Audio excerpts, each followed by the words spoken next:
Finding those levels, too. Look at that four-punch combination. It's a masterclass right now from Shakur Stevenson. That's what you're seeing. A masterclass. And Shakur meeting them with straight left hand. Oh, and there's a knockdown score with the left hand.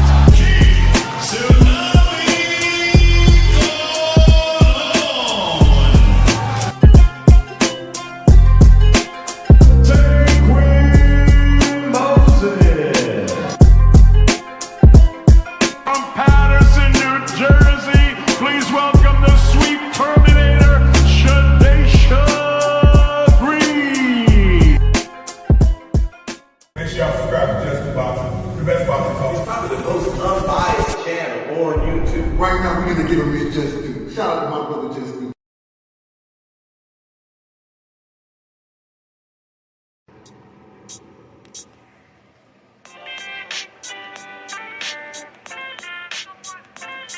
Yo,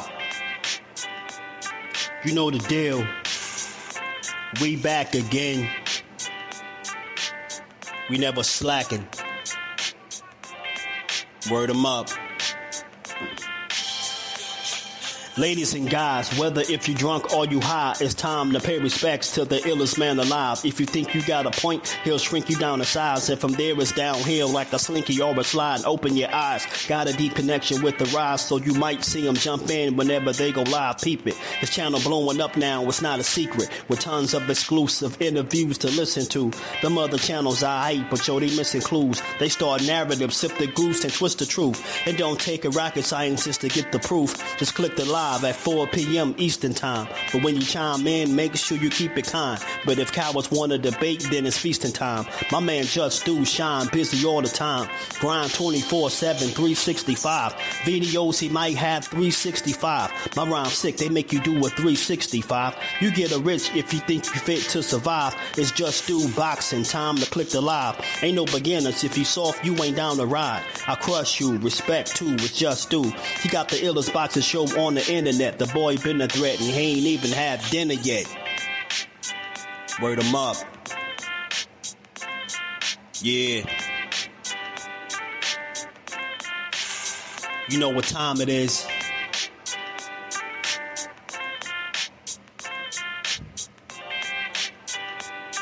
$4 p.m. Eastern. Click the link. Word.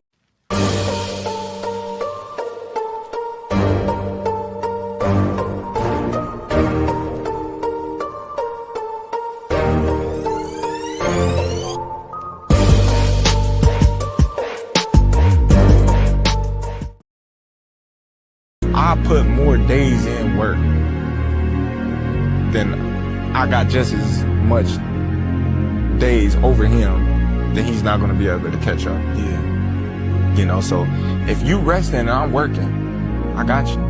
Because in the heat of the battle, when it comes time for us to go head to head, you going to gas before me.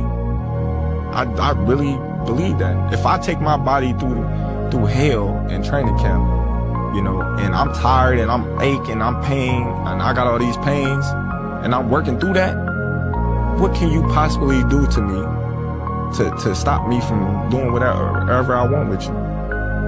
You know, I already been through the fire. This is fun now. That was always my fear, is being in a fight and getting tired to where I couldn't perform. Ooh, man. And he not tired. And I done lost like 2-3 fights in the amateurs, and they was hard. And I'm talking about me fighting for my life. Right, and I'm like, I never want to experience that ever again. Straight up. So I would just work tremendously hard to where it's like, that's the only way you can beat me, is if, you know what I mean, I don't prepare properly. Kill or be killed.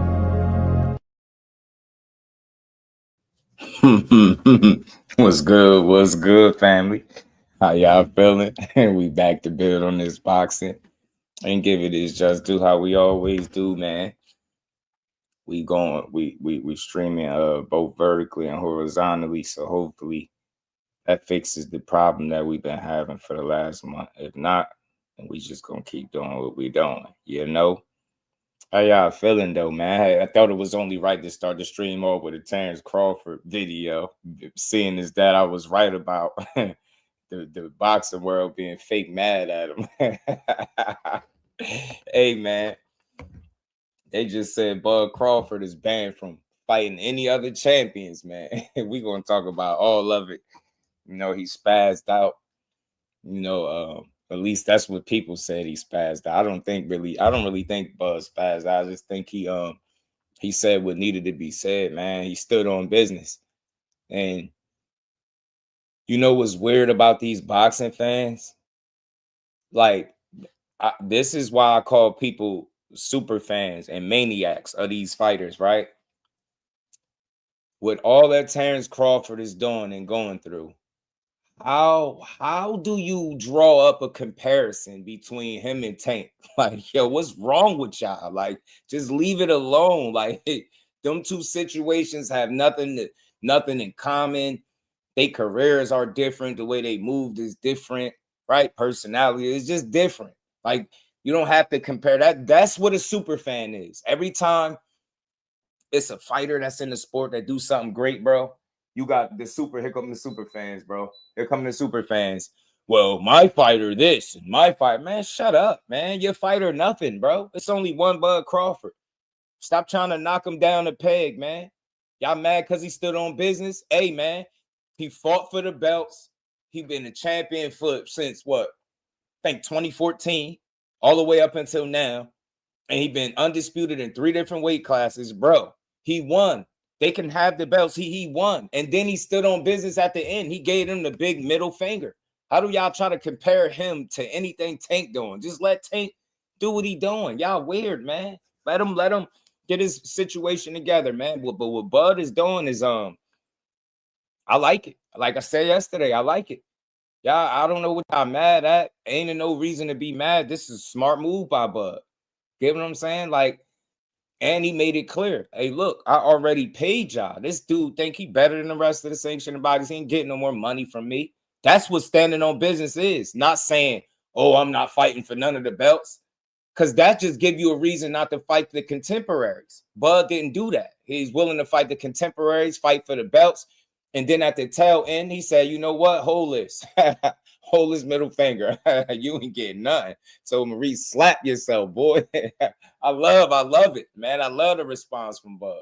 They bugging, man. I told y'all everybody we're gonna be running around here mad. And I seen the comments. I ain't gotta say no names, man. Y'all know who these weird people be. See the comments like, man, you think Bud Crawford a hero? He's not no hero.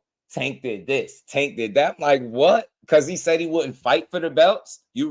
That's something that you respect versus the guy that actually fought for the belts. And then at the end, when it was trying to get more money about him, he said, here, keep your belt. What we talking about? It's not even the same shit at all, man. Yeah. Damn. Shout out to 815. It was good, homie. 702. Yo, can you hear me? Yeah, I can hear you. All right, 702 cool. Is in the building. Cal Cool It. Blessings, family. What's good with y'all, man? Maximus was good. I don't trust. Yeah, I don't know what you talking about right there with the ghetto stuff, man. You bugging. What we talking about, man? JP, Tank back in there. I don't know. I haven't seen no Tank news. I know people. Look, this is what you got to be mindful of with Tank, yo. People be dying for Tank news. The fact that he out of commission, it disrupted people's plans. They planned on talking about him, the Jake Paul fight, to this, to that. That's not happening. You got to be mindful. What people do is they take old moments from when he was in the gym, when maybe him and coach was having a moment or something, and they'll share it, re-upload it like it's real, and they'll dupe the people. So just be mindful of that. I'm not saying that's what it is now, but just be mindful. It definitely goes on. I just seen something like that. They posted a video like way back when he was training for Frank Martin, and they tried to say like he in the gym now training with coach. I'm like, that's an old ass video. I could see it. I could tell. Elijah, what it do? Yeah. 2 cents. What it do, man? BJ, what's good, homie? So it's official, the Virgil and Moose fight? It's now look, there's a couple things going on. Lone Star, what's good with it? Steph, how you feeling, my guy?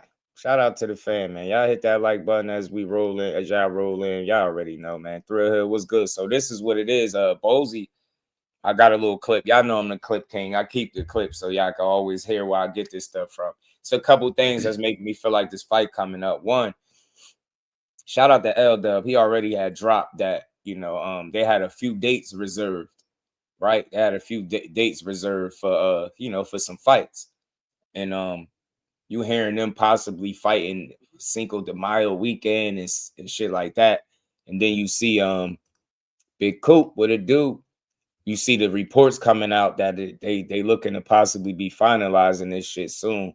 Shout out to my guy Tay. What's good with it? This is what got people talking right here. But Lance, I think what was it? Lance Pugmire reported this as well. I believe a couple of these guys. Hold on, where is it? We having so much stuff, man. Here we go. So Lance Pugmire had also posted this on Twitter too. You know what I mean? Saying that it could be done by the end of the week. So you hear that going on. You know about the reserve dates. That's what I learned in boxing, bro. You got to connect dots and you got to find consistency in the information that they put out, right? So when you hear about dates being reserved, then you start hearing about them fighting potentially Cinco de Mayo weekend or something in that area, that ballpark, right? And then you see the tweet by Lance Pugmire, and I believe Virgil, I think Virgil did something with boxing scene. It's a lot. So right now it looked like that's what's going on, and then you rewind. You remember when he spoke about the Earl Spence thing being his dream fight? They was like, man, nah. We ain't paying for that. As a matter of fact, we about to put pressure on you to fight.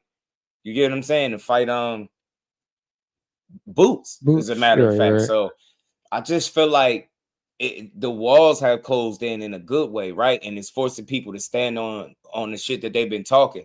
There's no way in the world, after giving us a face off, that people should be sitting around talking about Earl Spence.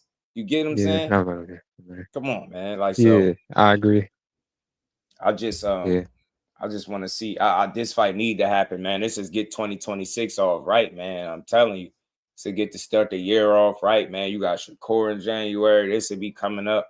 This is what we need, man. Fights like this need to happen. Keep boxing flowing, man. And people calling this shit the biggest fight in boxing. Some people. So it's just the confusion is I hate Debbie Downers, right? Party poopers, right? People that's just pessimists. As soon as they see information, oh, that doesn't mean anything. I see my guy television. Shout out to you. Like, oh, it don't mean nothing. The dates this and this and that. And I don't want to hear none of that. At the end of the day, they're not reserving dates for no reason. What you are hearing is all parties involved seemingly talking about the same fight. That's the good sign. They ain't talking about no other opponent, right? And on top of that, the network trying to put their foot down when they let it be known, look, we ain't paying for no damn Earl Spence fight. You bugging. Like, he been out the ring super long. We probably don't even know what to expect. Nah, man. As a matter of fact, fight that guy you just got in the ring. That just got in the ring with you. What you talking about? Ain't no damn dream fight. Later for that. Virgil, you gonna have to do that shit on your own time, bro. Right now, we need this fight. We need this fight. And real, though. Say again. No, I said for real. I agree. We definitely need this fight. He got to do something, man. Now when he's asking. Oh, so y'all stupid, y'all stupid. Y'all just hit the like button, man. Tunnel vision was good. We get disappointed way too much. I'm a pessimist based on the past. Nah, not me. Hey, every situation is different in boxing. A1 Hoop Zone was good. And shout out to Tunnel Vision, not me. I can't be a pessimist every time and shoot the fight down that's seemingly making sense, man. That we breathe life into it, you know. Let it be known. Let it be known that this is what they told us they was gonna give us. This is what we want to see. You get what I'm saying? Like, it ain't nowhere for them to go, but right toward each other. I ain't trying to hear that. Don't let nobody wiggle out on both sides. But I'm telling you now, I'm staying consistent with what I've been saying. I believe Virgil will fight anybody, but I think when it comes to him, it's a matter of prioritizing and listening to his team. That they both weigh in, right? But Boots is consistently saying Virgil. He ain't talking about no damn Charlo. So when he posted that picture up saying stay by the phone, come on, man. He ain't talking about Charlo. Charlo been out the mix. He not getting right back in there fighting Boots. I seriously doubt it, bro. He talking about Virgil, bro. Y'all, the teams they work together, the Zone and Golden Boy. Like, one less hurdle. It's no across the street nonsense. Literally, bro. The only confusion is them trying to dupe the people into thinking that they're the A side, but they're asking for an offer. If that's the case, they'd be making demands, bro. Because you get what I'm saying? If you telling them to send with an offer, that's going to come with some stipulations, right? And they're going to have to adhere to them. So again, if y'all the A side, then y'all will be calling the shots. Y'all will be writing up the contract and sending an offer instead of asking for it, in my opinion. And again, shout out to Tunnel Vision. I understand the point you made with Canelo, but Virgil ain't no Canelo. You see what I'm saying? We try to lump everything in with the other situations. Nah, no two boxing situations are alike. They're not. They're really not, especially when it comes to the business side, right? Because you could dismiss that claim right away because Virgil is nowhere near the level of a Canelo Alvarez. You get what I'm saying? Yeah, Canelo Alvarez has some wiggle room to negotiate more, but you clearly see what's going on. And I think some of the holdup is that them waiting for an offer or something to be sent. Because that's the immediate. You can't claim A side and then say, oh, we're sitting here waiting for an offer. You get what I'm saying? How often do you see the B side send an offer and then the fight get made based off B side terms? Let me know. Just give me some examples. I'm not saying it never happened, but what's the likelihood of that? That's what I'm saying. So I ain't sitting up here saying, oh, nah, the other side, which would be the B side, can't send an offer. But what's the likelihood? What's stopping them from doing it? Why they ain't doing it since the ball is in their court, right? The reality is he fought better competition, but he ain't fought for no titles. Boots fought for titles. He's more accomplished. You get what I'm saying? And had opportunities to fight at the Wells Fargo and draw a huge crowd. Virgil has unable to to do that at this point. He hasn't been able to do it. So that's where you would know who's the A side and B side. It's not an argument for me. I don't care. Just pay the dudes and get them in the ring, right? But you got to consider the business side of it because things like this is the reason fights get held up. You get what I'm saying? So I ain't nowhere to go, man, but toward each other. Y'all literally fought like right apart from each other. Y'all both had real early knockouts. Nobody took no damage. And then you got in the ring. It's like, what else is we doing?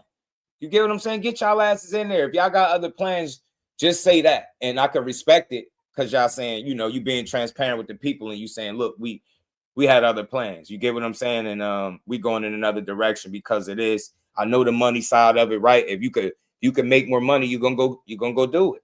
You can make more money, you're gonna go do it. You know what I'm saying? You're gonna go do it. Shout out to Big Dog Willie. Appreciate the love, homie. Say taking maniacs while we have male pattern baldness and facts. You stupid. Big Dog Willie is a fool, bro. And we ain't never got a box again. Well, I already been getting these back, but now it's time for you to get your just due. Shout out to the fan, man. Whether you're on it, it don't matter what side you're on. Shout out to y'all, man. Let's keep rocking. Better competition is subjective. I mean, you can always do that. You can do that with anything. But I think it's safe to say that. Right? He fought more the name, the recognizable names, right? You know what I'm saying? The guys on Virgil's resume has more name recognition. You know what I mean? And that's what resonates with the fans. Like, I think but it's odd because even though he's been challenged, I believe a bit tougher. You know what I'm saying? Matched up a bit tougher, still ain't fought for no title. So it's like this is the perfect reason to make this fight because they need each other. They've been crying about Virgil Ortiz. Well, shit, they don't have no belt on the line, but I'm willing to bet if you can beat Boots Ennis, you gonna book your ticket to a belt at 54. You can beat him. So it's like the sky is up. You get what I'm saying? Y'all need each other. Boots need a name like Virgil, somebody that people respect, that they deem dangerous, like that 50-50 type of fight. And Virgil need the guy that's going to get him that definite title shot. I think beating Boots solidifies that and make sure that it's no other way they could, they can do you. They can't do you no other way. You got to get a title. You go beat him up, man. You better be in line for a title. So I just need to see the fight. And then we don't need to give these dudes no wiggle room on either side to try to say something else. Nah, but that's what I'm saying. Bozy, Ennis, and them Boots team, Ennis, they've been consistent. They want the same guy. I mean, Frank Martin needs a good win.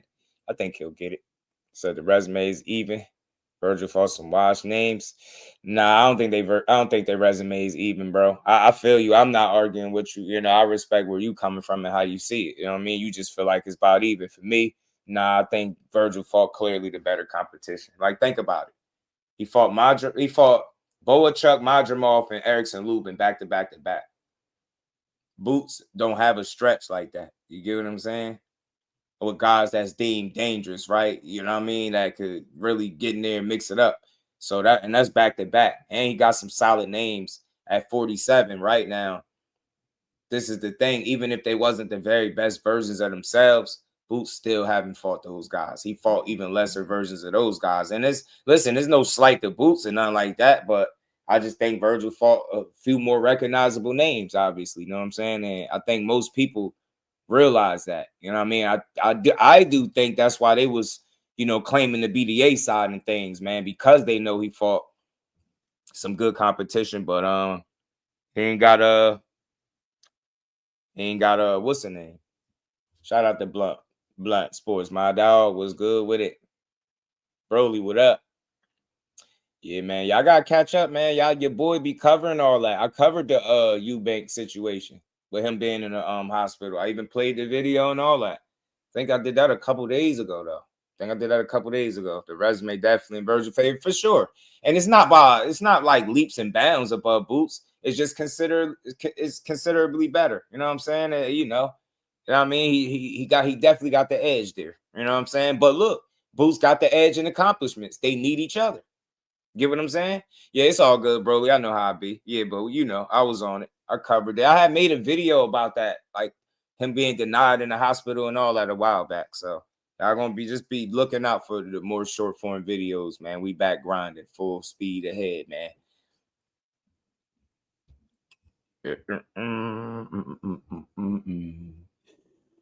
I don't know, man. I don't know if Turkey is facilitating the fight, I'm with you.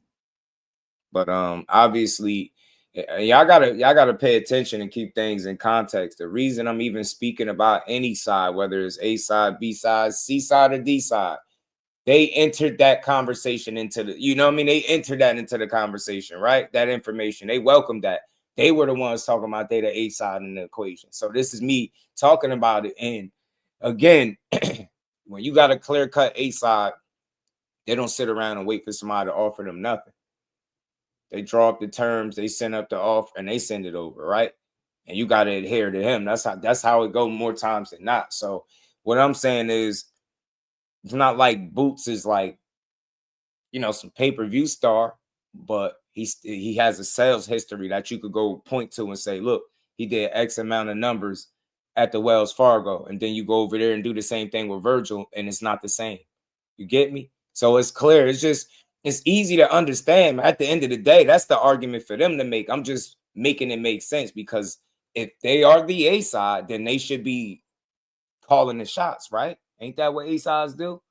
Or do they sit there and wait for the other guy to be called the shots, draw up the terms, right, and send an offer? Don't make sense. So they got to stand on business, man. And while I'm siding or lean towards, far as Boots side being more consistent, because they haven't said anything since jumping in the ring, since him pointing to the watch, since the much needed face off that we got. It's been Virgil this, Virgil that, Virgil this, Virgil that. So, and now you're starting to hear it on the other side. So I just want to see them make the fight that makes sense, man. And A-Dub, I'm glad you in here. Shout out to my guy. What's them dates that you had told me the dates? You had told me that they had reserved some dates in the cut, man. And now it seemed like one of those dates is definitely looking like it's gonna be for Boots and Virgil. Who man? Hey, y'all, seriously, man, as boxing fans, who is they gonna fight next?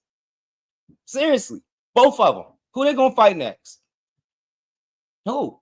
Virgil ain't fighting Errol Spence. That's over with, right? Who the hell is they gonna fight? Each other, man. That you give me, y'all fight each other, bro. All I want to see is a good fight, G. I want to see nothing else, just a good fight.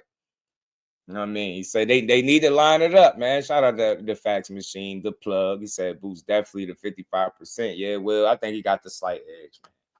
Because of that reason, But look, that's just that, that's for them to argue about. Like I said, for me, I just think the stars are aligned from a fight fan perspective. You on the outside looking in, he got his quote unquote tune up that people was complaining about, right? That people was heavily critiquing him about. He got his tune up out the way and he got straight to the smoke. And it ain't nothing better. That's the best option. And it got to the point where people calling this the best fight or the biggest fight in boxing. So I think whenever that's being said, you definitely need to make sure you strike while the iron hot. But I also know that comes with stipulations, roadblocks, and like BS, right? Sometimes. So I just want to see them finally get on the same page and not the back and forth shit, the one-ups that, I do an interview here, then I do one to respond. And it's like, I want y'all to talk to each other and make sure that y'all want to fight. You know what I mean? Get guys on the same page, man. Get guys on the same page. Oscar will hold this fight back. If anyone does, I will hope not, because that's going to suck. Shout out to Stretched Out Boxing. That's going to suck in a major way. You know what I mean? We need to see. You shouldn't get in the way of fights that you said you're going to give to people, right? Say you're going to give people something. Now give it to us. Who did his part? Virgil side. I just feel like his team influencing, I think, him to consider other things. And I don't look at him as a scary guy and none of that. I just think start weighing options, man. But the only option is Boots for me, man. Shit, it's Boots or bust right now. I'll tell WBC to make up a belt like they always do, right? I mean, yeah, right. They good at making up belts, right? They do it any other time. Make up a damn belt for somebody to win. It's crazy, man. Crazy. She's at February. That's February 21st. Reserved by PBC and Golden Boy in Vegas. Barrios versus Garcia. 328 is reserved by Matchroom and Golden Boy in Vegas. And Virgil versus Boots. 5-2 reserved by Golden Boy and PBC. Zordo and Benavidez. Appreciate you. I told y'all, man, that shit matters, man. Shit matters. They ain't just doing this shit for no reason. And I said, it seemed like the stars are aligning. And I played a little clip from Bozy where he said what he heard, right? How he heard it, right? You know what I mean? It's still something he heard, but this is good. We hearing the right shit. If you hearing this fight is gonna be done, like you hearing people talking about, getting it done this week. And like I said, what was that date that they had posted? Something. Oh, see, but that's what it is. They got it wrong. They got it wrong. He said March 2nd. They got March 28th up there. They got March 28th up there. We ain't talking about that date. I knew it wasn't March because that ain't Cinco de Mayo. Yeah, it is. But let me play this clip from Bozy, man. See what he had to say. Delahoy run his mouth. Your manager run his mouth. The other guy run their mouth. You know what I mean? He said, now's the time. You saw it. Now's the time. So he gonna fight. That's why he asked, what you going for the paperwork? Eddie Hearn. He said, you got this contract, Eddie Hearn? Said, let him sign the contract. Yeah. So I figured that the fight was gonna go on. But then I'm hearing other rumors. See, I don't go too much on that and talk about other fights and all that. I heard that he wanted to fight Spence. That's what I heard. So I don't know what's going on. You know what I mean? So we'll see, though. But I heard today it's close to getting signed. That's what I heard. So not your son and Virgil. The date supposedly for Spence and Virgil was getting close. Virgil and my son, I heard. Oh, okay. That's what I heard. I mean, you right. Yourself, man, I don't believe in a lot of stuff they put up anyway. You know what I mean? I'm the type of guy that don't be on there running in my mouth and talking about what we going to do and all that. You know what I mean? That's not my style. You know what I mean? Yeah, your son and Virgil were just going back and forth on Twitter. I want to say yesterday. You see it. And your son was like, I'm done talking. Yeah, that's what I'm trying to say. So Virgil said but Virgil, on his side, right, they're saying that your son rather is 0-2 in signing for the fight. I mean, but you got to understand that. Well, he's not 0-2 because at 147 we try to get Virgil at 147, so he can't say we 0-2. And the rumor we got, and I heard his people say, 3 or 4 years down the line, we got that on tape. When they said that, yeah, he'll run into Boots like 3 or 4 years down the line. Ain't lying. You know what I mean? So, I don't know. It's just boxing, man. I mean, you can say what you want to say. It's time to fight, let's fight. Yeah, man. That's what I'm on, man. When it's time to fight. Shout out to Reef, man. I don't know if I had time. I was thinking about reacting to it, but y'all know he owed me an interview anyway, man. So Shout out to my homie L-Dub, man. Always spreading that good knowledge, man. You know what I mean? That is the date. Yeah. See, that's what I'm saying. So unless negotiations and shit fall apart, then we won't see these fights. But other than that, they plotting to put these fights together, and we need to see. You know what I'm saying? I don't want to hear nothing else. All that shit they've been talking, man. And on both sides, like respectfully, both sides been talking their shit. But I know they want to fight. They got 2 real dogs. And what do you do when you got 2 real dogs? You let them off the leash, bro. Let them off the leash to have some fun. You know, that's what I want to see. Looking at the recent, I guess, come-aways from the W.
I can't wait till they finally put a damn fight together, bro. Enough where nobody ain't no more talking, no more back and forth. Just put the fight on, as they say.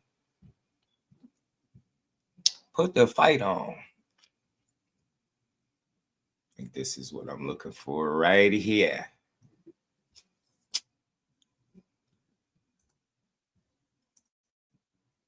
Let's go, man. Let me pull this up. See what Virgil chatting about, man.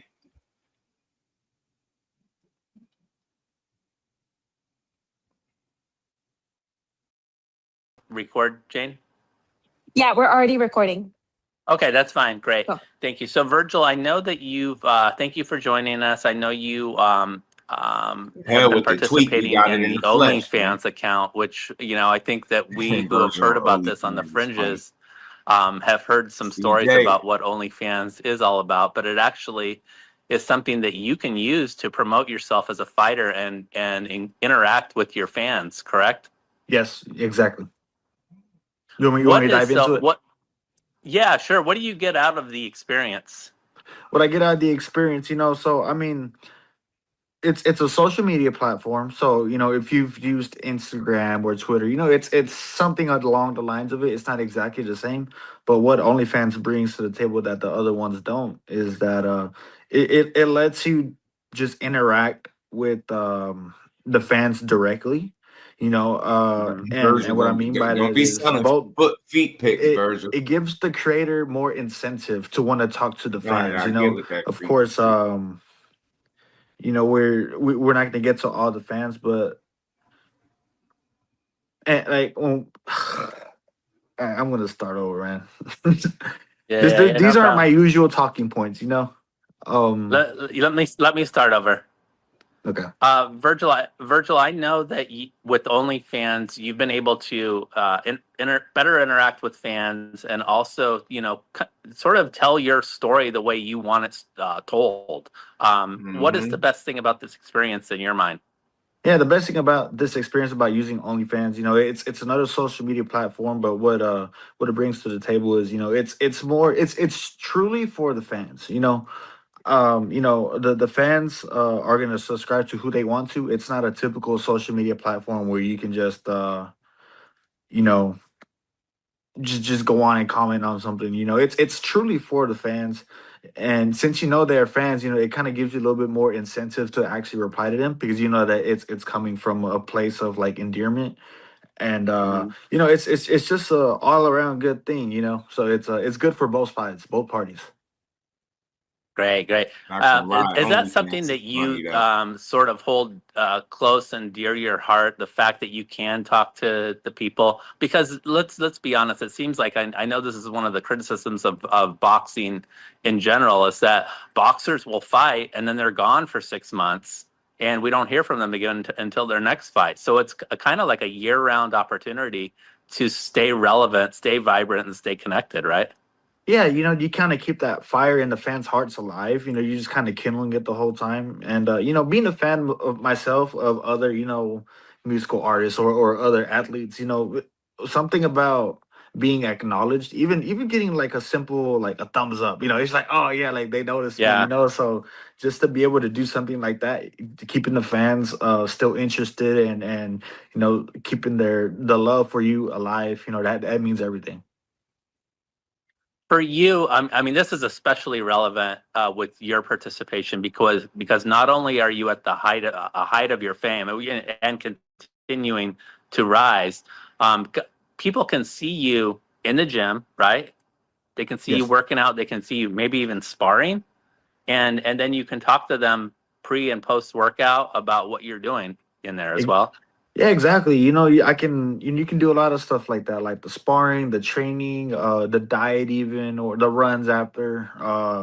Maybe just boxing pointers, stuff like that. Because there are some fans who are also boxers themselves. Um, just things like that.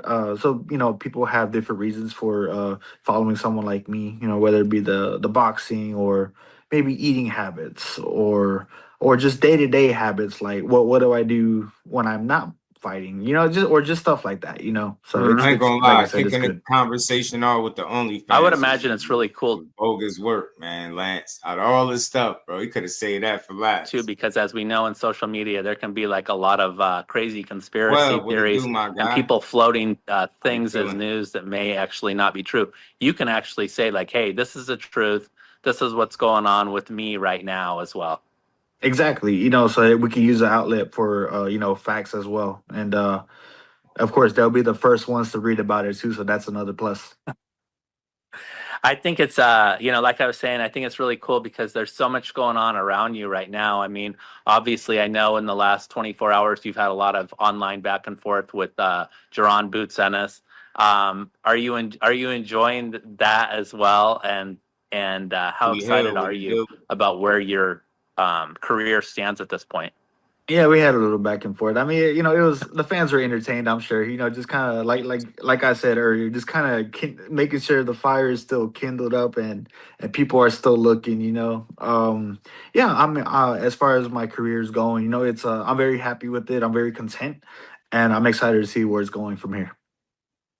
Do you expect Boots Ennis to be your next fight at this point?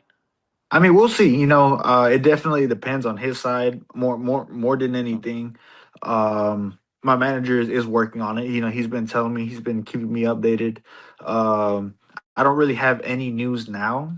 I did say on Twitter, this is what my manager told me, that we have not received really anything as far as any speculation, ideas, any interest from that side so far.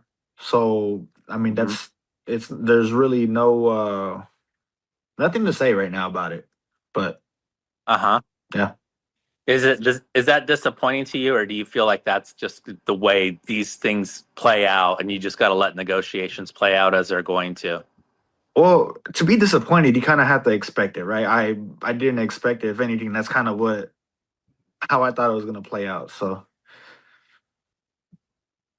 yeah, there's many great fights for you. I'm out here in Thailand right now at the WBC convention, and I believe your fate is going to be determined here in the next few hours when the WBC has the opportunity to establish you as the mandatory for the WBC champion, Sebastian Fundora. We think that Fundora is going to be fighting Keith Thurman here in early 2026. But given what you've done, I've got to believe that you believe that you should be next in line for a shot at him. Yeah, I believe so, and I would love that fight. I respect Fundora a lot. I think he's done some good things at 154, and I would love the opportunity to share the ring with him. I think the fans would love it. I would love it for sure to get a crack at that that WBC belt. And yeah, I mean, you know why I'm here. I just want to prove that I'm the best. Yeah, absolutely. Now, while he's taking a fight, and I think that he's going to be returning to the ring in February. Does that give you a window of opportunity to return to the ring with another fight? And I know that there had been talk that if it's not going to be Boots Ennis, perhaps you could participate in what you've called your dream fight against Errol Spence Jr. in Texas, or wherever it could take place. Is that something that you could see yourself doing? Oh yeah, for sure. If like I said, if the stars align, then me and Boots can definitely do it next. But if that doesn't, if the opportunity doesn't come up, then we have options. We could fight Spence. We could hopefully this WBC thing goes well in my favor. We could get this Fundora fight. There's just a lot of different options that we could explore.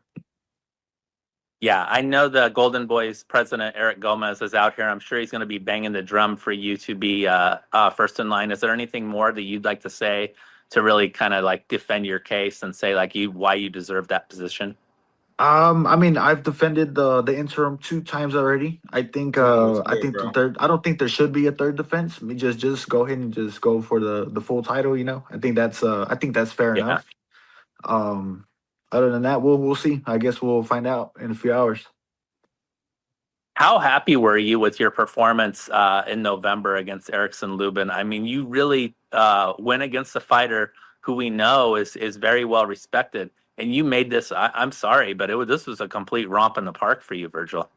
Yeah, I mean, I was very happy about it. Especially since no wear and tear on my body at all. We went in and we came out unscathed, and very happy. I mean, that's really all you can ask for. I feel like I'm at the top of my prime right now, and I'm only climbing it too. So I was very happy about that fight. Long story short. Great. And I know. Look, I mean, thank you for checking in with us. We really appreciate it here at Boxing Team. But you will be here for OnlyFans and your fans throughout to talk about all these issues and more. How often do you intend to make appearances on OnlyFans to check in with your people? Oh, sure. 1 to 2 times a week, I'll be posting it. I log in every day. If there's messages, I'm always replying. Just to stay in touch with the fans, and I mean that's it. But posting 1 or 3 times a week on the feed, and if they send me a message, I got my notifications on. I'm right there. Are you going to be chilling through the holiday season, or what do you do to sort of maintain your fitness when you're not in training camp? Yeah, so I actually finished a session of strength conditioning right now, and it's something light. I'm not killing myself right now because we can't have that. But just to stay in some kind of getting certain movements down to make sure my body, still remembers what I am. I need to be a professional athlete at all times. But I mean, it's just stuff like that. I love to run as it is, so I'm running, and it's not hard for me to stay in shape, because I don't like to be bored. I need to move around. Yeah, and one of the cool things about you too, we've heard your guitar playing before. Is that something like that you will? That sounded either saying, "What if the opportunity presents itself?" The opportunity is here. It's just. It sounds like to me, it just got to be a focal point on both sides. It has to be priority. And that's what it seemed like may be missing from the situation. It's not priority on both sides because he sounded like we'll see, will this, will that, WBC championship. But it's like, why do the face off and ask Boots if he had an answer for you just for you to answer about fighting everybody else? That's the only thing that I don't like. Allow the fans to check in with or at least have access to. It's sometimes some of your playing. Yes, you know what? I need to make some songs because I do have my own content that I actually make myself, and I do covers, but I'm not exactly sure what the copyright laws are. Obviously there's copyright, but that's why I can just make my own, which I have no problem with. But we'll definitely see on those rules. Have you? I've never asked you this. Have you ever played in a Find out, band? man. Lance, you already, well, I guess we already know who's going to be subscribed to his OnlyFans, man. Lance going to be one of the first ones, bro. Been asked about Would you like to do OnlyFans that? the whole interview. I would like to one day. I would like to do a few shows. One Yeah, maybe not no question big about shows. Maybe Boots, just 5 some questions about 10 small questions bars about or OnlyFans. something. I don't know, but I would Pete, what love it to do, do it. homie? How you feeling, bro? Yeah, that's cool. That's cool. Well, Virgil, thank you so much for your time. We really wish you the best of luck, in getting the fight that you want and deserve. And again, thank you so much for letting us know that you're participating on OnlyFans. Anything more that you would like to share before we end this? Oh, I mean that's pretty much it. Man, we're just the purpose of OnlyFans is strictly for the fans. There's no other platform like it. Instagram, you're posting your stuff mainly for you. It's Instagram. more of for you, but on OnlyFans, it's a platform for the fans. That's why it's called OnlyFans. So the priority is the fans, and that's what I like about it. Only the fans are interested in you and what you do, and they respect you.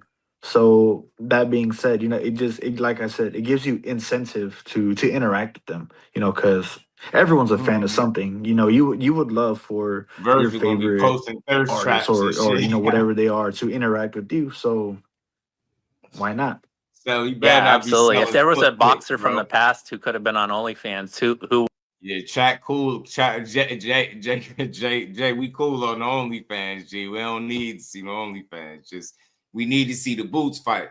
See, y'all distract them. Y'all asking about OnlyFans. It should would be you all have liked about to have Boots, chatted man. with? Ah man, I would have to say Salvador Sanchez. Wow. Yeah. Yeah, I imagine he would have been just posting like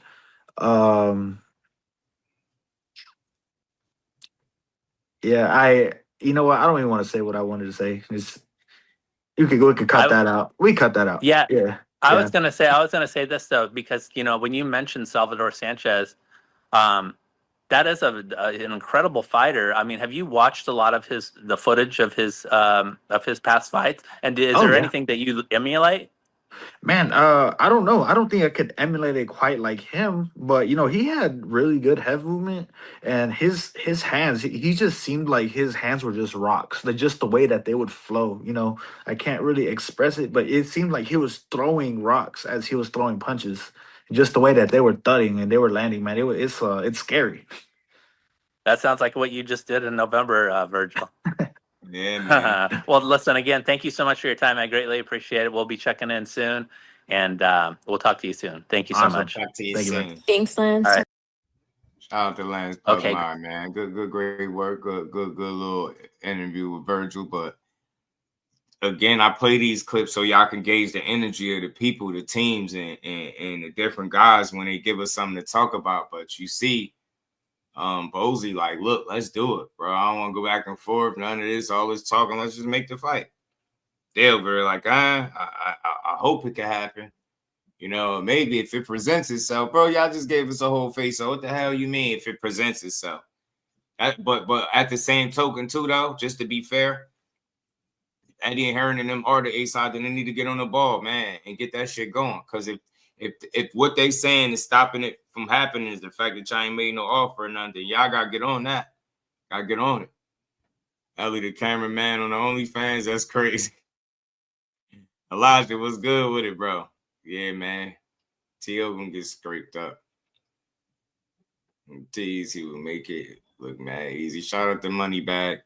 I think it'll be a competitive fight. It'll be a good fight. But I think it's just there's one Boots really could win. But Virgil, I played the boxing gyms breakdown, man. They broke down guys' strengths, weaknesses, and stuff. It was a really good X's and O's breakdown. But I just think ultimately, like, the creativity of Boots is what's gonna cause the problems, right? The creativity of Boots is gonna cause. Damon, what's good, my guy? How you feeling? I think it's the creativity, man. That might cause the problem, right? His approach, man. He got some ways, man. Versatility, creativity, all that, man. That shit. I think Boots got speed. They both got power. I don't know who the bigger puncher is. Them dudes both hurting shit. They both will knock your head off. You know what I'm saying? If you play with them. And Virgil low key is better offensively than people give him credit for when you watch him. He can do more than people speak of, right? They don't speak on the things that he do enough. Because again, he's one of them dudes that his knockouts overshadow his skill set. But if you really look at him, you'll see even with the Lubin thing. I know it was short, but look how he approached that fight. That was very educated and smart, patient, calculated, picked his shots really well. He created a moment and took it. And man, the rest was history. And McQueen was good, my guy. Nothing, I had to get up here, throw my cape on. It's all good. VO on the cape. It's all good. Yeah. Virgil's my guy. Mm-hmm. For all you militants out there, yes, I'm cooning. Rooting for the Mexican man. Right. But yeah, man, I think another thing that comes into play too is not saying too much, and then not being able to deliver. Right. As fans, we always skeptical, as you already pointed out. You hear that something is about to take place, and what do people say? I ain't gonna believe that shit till I see both of their asses in the ring anyway. So it's and that's what tunnel vision. My guy, shout out to tunnel vision. He ain't be like, man, I don't care about them dates. Care about none of that, man. They gotta get in the ring, man. I ain't even see tunnel vision say that, but I've heard other people say express similar. Yeah, he had said it, and he was talking to me in the comments on like the community link about it, and I was like, okay, I feel you, man. It's always a conversation with me, but I like to be positive and optimistic, man.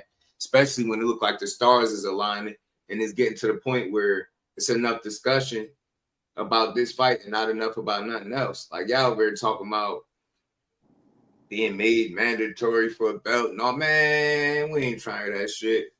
Your fate is in your hands, Birds. I just gotta get on the same page, man. And we heard like stop dragging ass and make them people an offer and get that fight done for your guy. Just hearing that made me upset with the Bud situation all over again. This man said he done made 2 defenses of the interim title. It's like, if he's not going to be the champion, don't have him holding any variation of the damn WBC belt. Yeah. Just allow him to be there in that number 1 contender slot. Because more than likely, he's paying for that damn interim belt. Right. You paying to say that you almost a champion. Like, what the hell does that mean? That goddamn money-making Mauricio. He about to start spelling Suleiman with a damn $sign instead of an S. $UL, however you spell the rest of his damn name. But that's money-making Mauricio. He gonna find a way. He could squeeze a $100 bill out of a damn drop. He gonna squeeze the juice about the lemon. Yep. Yeah, he is. You know what I'm saying? But yeah, man, I just had to talk about that. So shout out to Dub, man, because he came in and dropped those dates. I think it's a good sign that they got a date reserved for that fight. And I feel like I feel good about it. And I feel good because it seemed like it should happen. And if it don't, I think regardless of what misdirection plays either team try to run, it's going to be clear as to why the fight may or may not happen, right, at this point. Because, like I said, consistency is everything, and it's priority for me. Make that fight the priority. Make sure you do everything in your power as a fighter, promoter, your team, everything, right, to get you the fight that they said. Yeah, because, again, you already teased the people with it. Don't try to walk that shit back. So, I believe it's one of the most important fights that can happen. Mm-hmm. I think it's one of the most important fights that can happen. Simply because this would be one of those fights where the matchup is prioritized because neither one of these guys are holding a major title. Right. And generally, if the people in the suits could have it their way, they would wait until both of these guys are holding titles, and there would either be unification or undisputed on the line. That way they could try to add more luster to the matchup and try to make a spectacle out of the whole thing. It's for undisputed. It's for unification. It's for this, that, and the third. It's for all the marbles. It's like, nah, this is just a good-ass fight. And then whoever wins will likely move on to bigger and better things. Mm-hmm. But we need more of that because then also as fans, we could stop believing that everything has to be championship or bust. And we could just say, nah, we want to see these two guys fight because this guy's a bad dude and that guy's a bad dude. And we want to see how they're going to push each other. Right. Who's going to be able to impose himself on who? That's what we want to see. So I feel like it's one of those things that needs to happen as a cultural shift. And then also with both of these guys being undefeated. So now it's not like a belt is on the line or some super crazy exorbitant amount of money has to be on the line in order for these guys to basically mortgage off their zero or their It's just like, nah, we just gonna get to it because he's a bad dude, we gonna see who's better. Right. And then it would completely just flip the standard on his head. Mm-hmm. Man, who's gonna strike first? Eric R, what it do, man? So the loser can still become a champion. They're young, yeah. They young. They about the same age. Yeah. And the winner gonna go on to do some special things, I think. Bruce Gas, peace, OJ. How you feeling? To Eric's point, they both can go on and do some special things. This would really take it back to the old school. I used to watch all those ESPN broadcasts, and you hear Burt Sugar and Teddy Atlas and Joe Tessitore. These guys would always talk about the old timers and how they would say a fighter shouldn't even fight for a championship until they took a loss or two. They used to say that shit, man. Because you had to get that experience. I'm telling you. We look at losses as the end of the world. Now you just learn. You just went through some shit, man. You experience. You get a chance to bounce back and show what you learned. And a lot of guys that don't give up on themselves, they take losses and bounce back. Guys take losses early, multiple losses early, and bounce back. You know what I mean? So just all about B-Hop, one of my favorites of all time. He lost his first. That's one of the first names that come to mind, too, B-Hop. You know what I'm saying? This dude learned how to box in Graterford, in prison. Yeah. Took an L his first time out. Went on to become a Hall of Famer. Look at how many fights Tevin Farmer lost early on in his career. Yeah. Before becoming a world champion. And he went on a nice run, too. Yeah, man. He got stopped early, too, by Pedraza, matter of fact. Yeah, early. And then Armstrong lost 3. Yeah, that's the recent name, man. I was just watching something, and they was talking about Henry Armstrong losing 3 of his first 4 fights or something like that. Man, you're right, Bruce, guys. Appreciate you, man. Appreciate you. Yeah, 3 of his first 4. And Henry Armstrong is one of the most decorated champions ever. This dude was holding multiple belts. He was undisputed in multiple weight classes, holding belts simultaneously. He was like that. Right. Reef is an idiot, man. Nowadays, we're going to just throw him out, though. Like, oh, you took an L. He ain't worth this. He ain't worth that.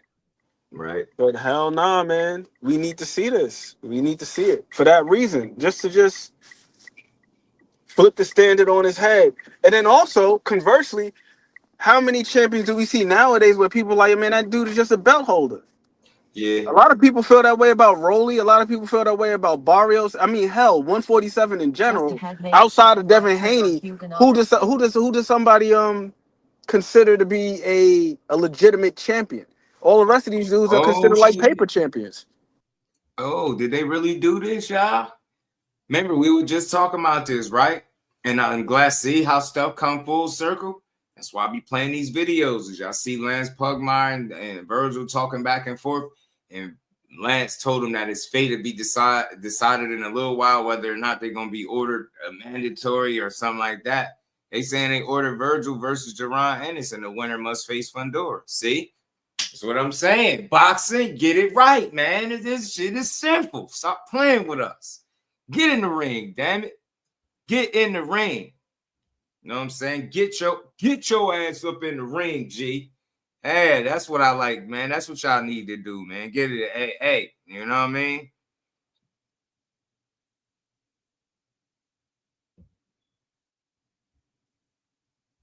Man, yes, sir.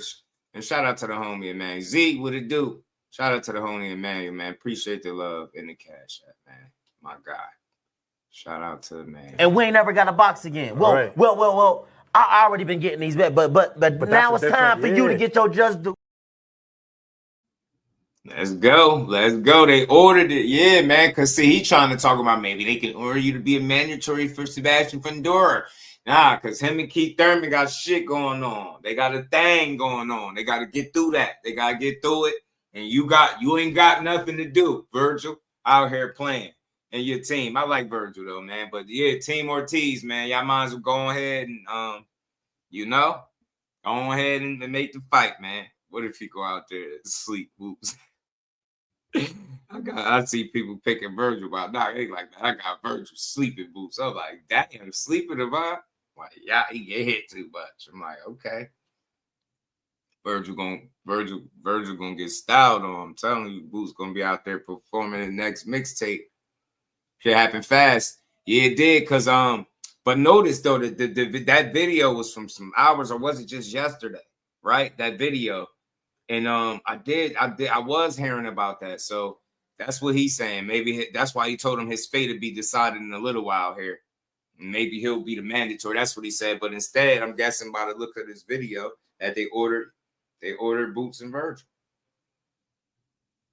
Yeah, that's what I'm saying. All this playing around, man. We ain't got time to be playing with y'all no more, bro. Like, with the fans have spoken, we done had it with y'all shit. Y'all already ain't give us a Super 6 since the last one. Y'all wilding. Y'all be over marinating fights. Y'all be bugging. You know what I mean? The pay-per-views out the ass. You know what I mean? Get what I'm saying? 2 Chris Eubank fights. You know what I'm saying? Had the November joint. You got Roach this weekend. I need to relax. Bill's calling for a roll unit. Yeah, I got a couple. We're gonna get into that too, though. We're gonna talk about that before we do get out of here. We got a few things we're gonna touch on, but I just wanted to speak on that briefly. So good. Seemed like boxing is getting it right if they order in this fight, but this the only downside to that. Just because they order it don't mean that's what'll happen next, right? You know what I mean? I would hope that would be all the incentive either side need to be like, you know what? Let's just go ahead and get this shit done. You know what I'm saying? Get him out the way. However y'all need to do it. You know what I'm saying? I respect both sides, and they got 2 real fighters, 2 real dogs. That's why we clamoring for it, bro. But I need to see this because this will show me as a fight fan everything I need to know about Boots, this fight, this kind of fight right here. You know what I'm saying? I ain't gonna say everything, but you'll learn a lot. You'll learn a lot from this. You'll learn a lot from this, man. You will learn a lot, man.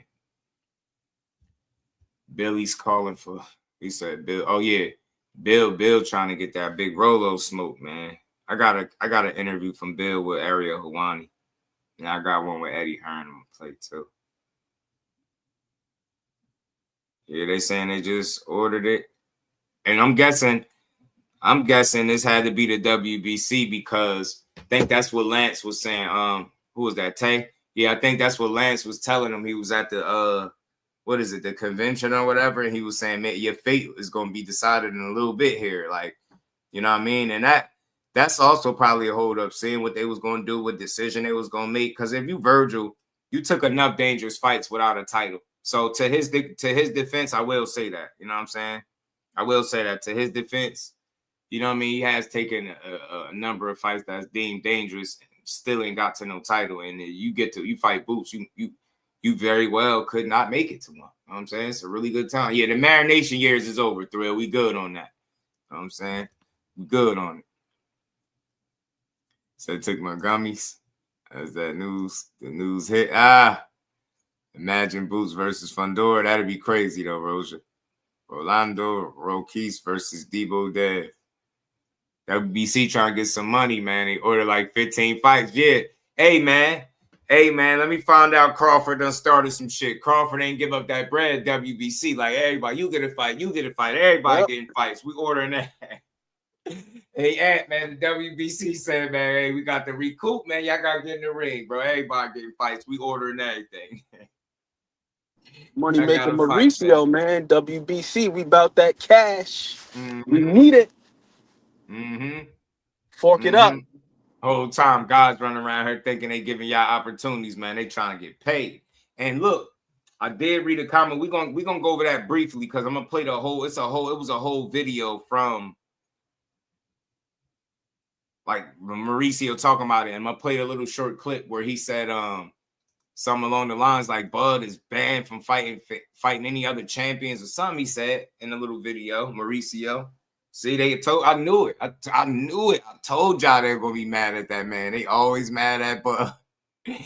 They be like, if you found a way as a boxing fan to get mad at Crawford for standing on business, I'm confused. I swear I am. I'm really genuinely confused. Like I don't get it.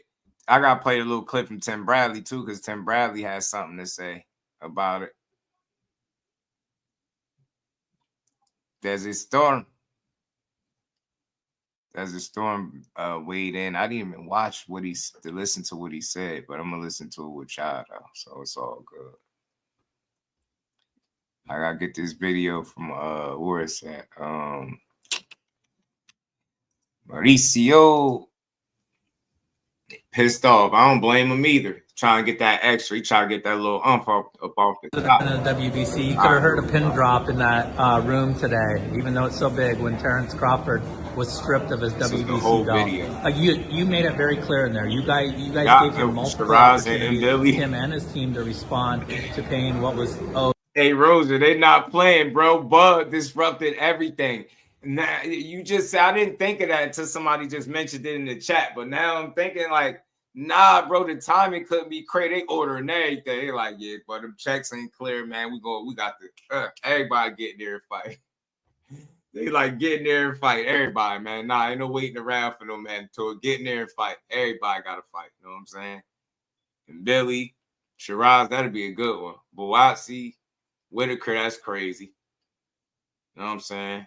Herrera, Nunes, Usyk is free to defend versus Wilder. Yeah, I got that little clip too from Wilder. But let's keep going.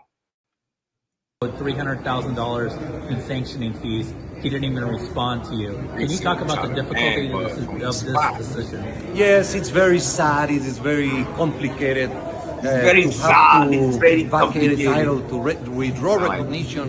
I like Van Damme a little bit. To have to sad. It is very complicated. To have to vacate a title to withdraw recognition of a champion hurts very deeply. Terence Crawford has been very successful in the ring. He has been a world champion for 12 or 13 years, multiple times with the WBO in super lightweight. He won the WBC super lightweight. Then he unified and became undisputed in welterweight against WBC champion, who was Spence, in a great fight.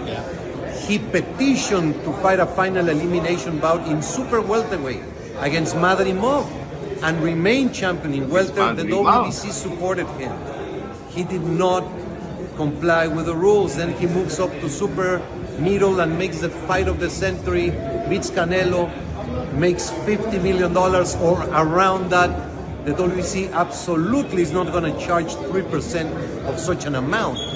We made a very clear 0.6%, which is $300,000, with $225,000 going to the Jose Sulaiman Boxers Fund, which is to help former fighters in need. You got some numbers, right? It is just regrettable. Not even a thank you or I'm sorry, taking a different route. No response. I wish him the best. I'm sorry. But this is not. The WBC is huge, it's great. It's about greatness, and I'm relieved, to tell you the truth. So yeah, you got it over with, and you immediately came back with a solution, which is going to be a fight for the vacant title. Hamza Shiraz against Christian and Billy, who we just saw on the Canelo Crawford undercard in that great fight against Lester Martinez. And you put Lester Martinez in position to fight the winner. Absolutely. You feel like that's an adequate response? Like this is going to be an entertaining thing for the fight fans? Yes, it's a great fight, and Billy is very entertaining. He comes forward. Hamza Shiraz just had the best fight of his career, knocking out Berlanga dramatically in New York. Yeah. And Lester Martinez had an unbelievable fight with Mbili. He's going to fight the winner. So there's great movement. Whenever Canelo is ready, after his surgery, when he's recovered, he's in the mix. and we have other fighters fighting, so it's going to be great activity in that division. There was a lot of news in this meeting, and obviously I think some of the best news that came out is Eric Gomez saying that the negotiations between Virgil Ortiz and Boots Ennis are very much alive. He thinks it could get finalized as soon as next week. That's a great fight. That's a great fight. This was the extended version of that video. Virgil Ortiz, our WBC interim champion, defending with Ennis, and after what a great knockout with Lubin. So I'm very excited. We have Golden Boy, we have activity in Matchroom, Queensberry, Arena, Haken Promotions, the Mexican promoters, the Canada promoters with Camille Stefan, Eye of the Tiger, Argentina, Japan, Thailand. I mean, this is very exciting. Just a couple other things that came out. David Benavidez, a light heavyweight champion who just defended his belt. He's received your blessing to go up to cruiserweight for a Cinco de Mayo fight against Zurdo Ramirez, which we will all be excited about.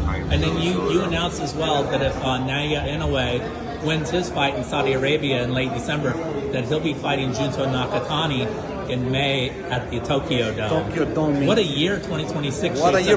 First they have to fight and win. December 27, one punch can change everything. Inoue is fighting Picasso, Nakatani is fighting a top Mexican. Also, we have Shakur Stevenson moving up his weight, petition to come back after he fights Teofimo. So I'm very excited about the scenario that we have currently in the WBC. I know you may have a soft spot for David Picasso, but I'll right here I'll bet you $300,000 that Naya Inoue wins that fight. Well, it's always nobody gave Buster Douglas a chance. Yeah, thank you so much, Maurice. Nah, he ain't no damn Buster Douglas though, bro, and that's just what it is. Nobody gave Buster Douglas a chance. Shut up, crook. But they ordering hell of fights, man. Buzz said no extra. You know what I'm saying? They said we're gonna get this somehow. But look, this is something that I had seen, because you notice he talked about that 0.6%. I was seeing somebody say they looked it up, yesterday. In 2 years, the WBC profited $10 million. And then he said those 2 years only gave $17,600 to 4 retired boxers total.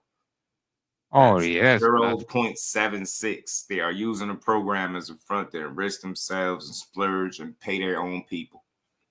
And look, I gotta find the clip, but Andre Ward was talking about it too. And that's what he was saying. He was like, he could see if he made it something that you could opt into, right? Then he would be on board with opting into it. But the way they on it, they forcing you to do it. And then they're acting like nobody's ever going, a crook ain't ever going to be honest. Ever. Yeah. When have you ever heard a thief? You could catch somebody red-handed and they still argue. I've seen that. I work places and people get caught shoplifting and they really put up an argument after getting caught stealing. It's the wildest thing ever. But no crooks ever are honest. You know what I'm saying? You ever heard of an honest crook? I don't think so. Is it a such thing? Shout out to Boxing Dad. How you feeling, my guy? Cameron Terrell, what it do, man? Reese on the WBC ain't going away. Nah, they ain't going nowhere. He said, oh, you ain't give us that money. All right, everybody getting fights. Order and everything. Cases on all y'all. But just think about that, though. Andre Ward was talking about that, too. Them taking their money, they get rich off their dime. They, going to these lavish hotels and vacations and all of this shit. And y'all don't got to throw a punch. Meanwhile, people being there fighting for their life. And the only thing that you could think about after they get out the ring is, oh, man, how much money I'm going to get off of that. Like, you ain't did nothing. And I'm about to play the other clip with Mauricio. It's a short-ass one, but it's a caption because Bud responded to it. Tan pronto se anunció la resolución de Terence Crawford, era evidente que el ex campeón iba a hablar. Ni lo he escuchado. La verdad no me voy a rebajar ya me comentaron, ¿no? Que dijo cosas horribles. No me voy a rebajar. Terence Crawford es un boxeador. El propósito de la existencia del organismo es el boxeador. Y que Dios lo bendiga, que tenga mucho éxito. Es un gran peleador. Ha sido campeón mundial de los 4 organismos, ya 12 años. Es la estructura. Y si él toma sus decisiones, ese es su derecho. y lo que él diga es cuestión de lo que él va a decir. No va a encontrar en el Consejo Mundial de Boxeo un rival para pelear, definitivamente no. El Riddick Bowe tiró el cinturón. Sí, siempre, claro. Ryan García lo expulsamos el año pasado, expulsado del organismo, que eso no es común, y él retomó el camino, las recomendaciones y las peticiones que habíamos hecho y ya peleó por el título mundial. No sé qué he dicho, solamente me han comentado que muy feo y no me voy a poner a leer. Mira, he recibido miles de mensajes positivos, miles de momentos positivos. Me voy a poner a ver uno negativo, no, hombre. Lo respeto, es peleador, lo queremos. Le hicimos una plataforma increíble en esta última pelea con el Canelo, ese anillo, ese cinturón, la escala. Trying to stop him from fighting any of the other champions is crazy, man. But he already won, man. It's a little bit too late for y'all to try to stop what Bug got going, man. He already done it. And it's sad to see how many people get mad at what he did, but I ain't about to be mad. You seen them numbers, it's disturbing. That shit is way different than what Dude's saying. I profit 10 million, y'all help four boxers and under 20,000. And we ain't even got to look at those isolated incidents. Just pay attention to all the stories, all the unfortunate stories around boxing. When does any of this money shit kick in? And how can the fighters that I guess are forced to pay this money, how could they be sure where their money is going? This is what Andre Ward was saying. Come on, man. I think Floyd was saying the same thing. It's too many champions and all this shit. All these sanction bodies, super titles, interim titles, man. That shit is milking the game right there. And that's what at the end of the day. Y'all got too many ways for y'all to make money off y'all not having to lift a finger. That shit is crazy to me. Hell yeah. Yeah. You can go against the Masters, especially if you ain't the favorite, the media darling, man. They on your ass. I'm loving it, man. Bud having fun. And he responding to shit. He laughing. Told Mauricio slapping something. Mauricio said, he said a lot of negative comments. I'm not gonna lower myself to that. he said, it's been a lot of good though. It's like this one bad situation, basically, like you ain't gonna focus too much on it. I mean, you taking the high road, which is good, but shit, I mean, you know what's crazy? The audacity is not gonna be with so much with what he said, but to a degree, because you heard him when he talked about apologizing, but it's gonna be in the actions, right? Yeah, you'll come out and make this shit sound like it ain't really a big deal, and you know what I'm saying? But it's a big deal when you talk about. I ain't never heard nobody downplay 300 grand. Bro, man, that shit sound like he was asking for like, 300 or something. 3,000. You know what I'm saying? 300,000, we're not gonna take basically like we're not even trying to ask for that much, bro. You getting 50 million. What's 300K? You know what I mean? When you get 50 million. That's pretty much what he was saying. But like, man, that's you speculate. You don't know what I got. Don't know what I got. Mauricio. He seen that Bud video, man. He started ordering fights left and right. See Bud, what Bud said, he ain't paying. He's like, damn, we ain't gonna get it. It was like, plan B. Everybody got to fight. Everybody got to fight. You get a fight. You get a fight. Oh, you thought you was low? Nah, you getting a fight too. Virgil, you thought you was about to be ordered mandatory? Nah, fight Boots. And then we got a date already. Shit start working fast. Start working fast after Bud put his foot down there. And what y'all mean he ain't the man? Bud, the face of boxing, y'all got me tripping. Bud, the face of boxing. He done made one of them, right? Got everybody getting fights. Let me find out the reason we got Canelo and Bud is because of Bill, and the reason we about to get Virgil and Boots right now is because of Bud. See what I'm saying? That keeps on giving, man. Go ahead, Bud. Do your thing, man. Go ahead. You need more fighters to do shit like this. And I'm not even playing. I'm laughing at it, but because the more I'm speaking on it, the more it's really dawning on me that I'm telling you right now, if everybody follows suit, and the people that's in position got behind what he doing, I guarantee you would have forced them to stand on more business and make fights. Because there'll be less money that you get in you get what I'm saying? Milking these fighters and shit. Nah, make them fights. Make the fights, man. Nah, I love what he did, man, because it really could start something. Whether or not it will, it remains to be seen. It's early, but I love this energy. I like everything he said in response to Mauricio.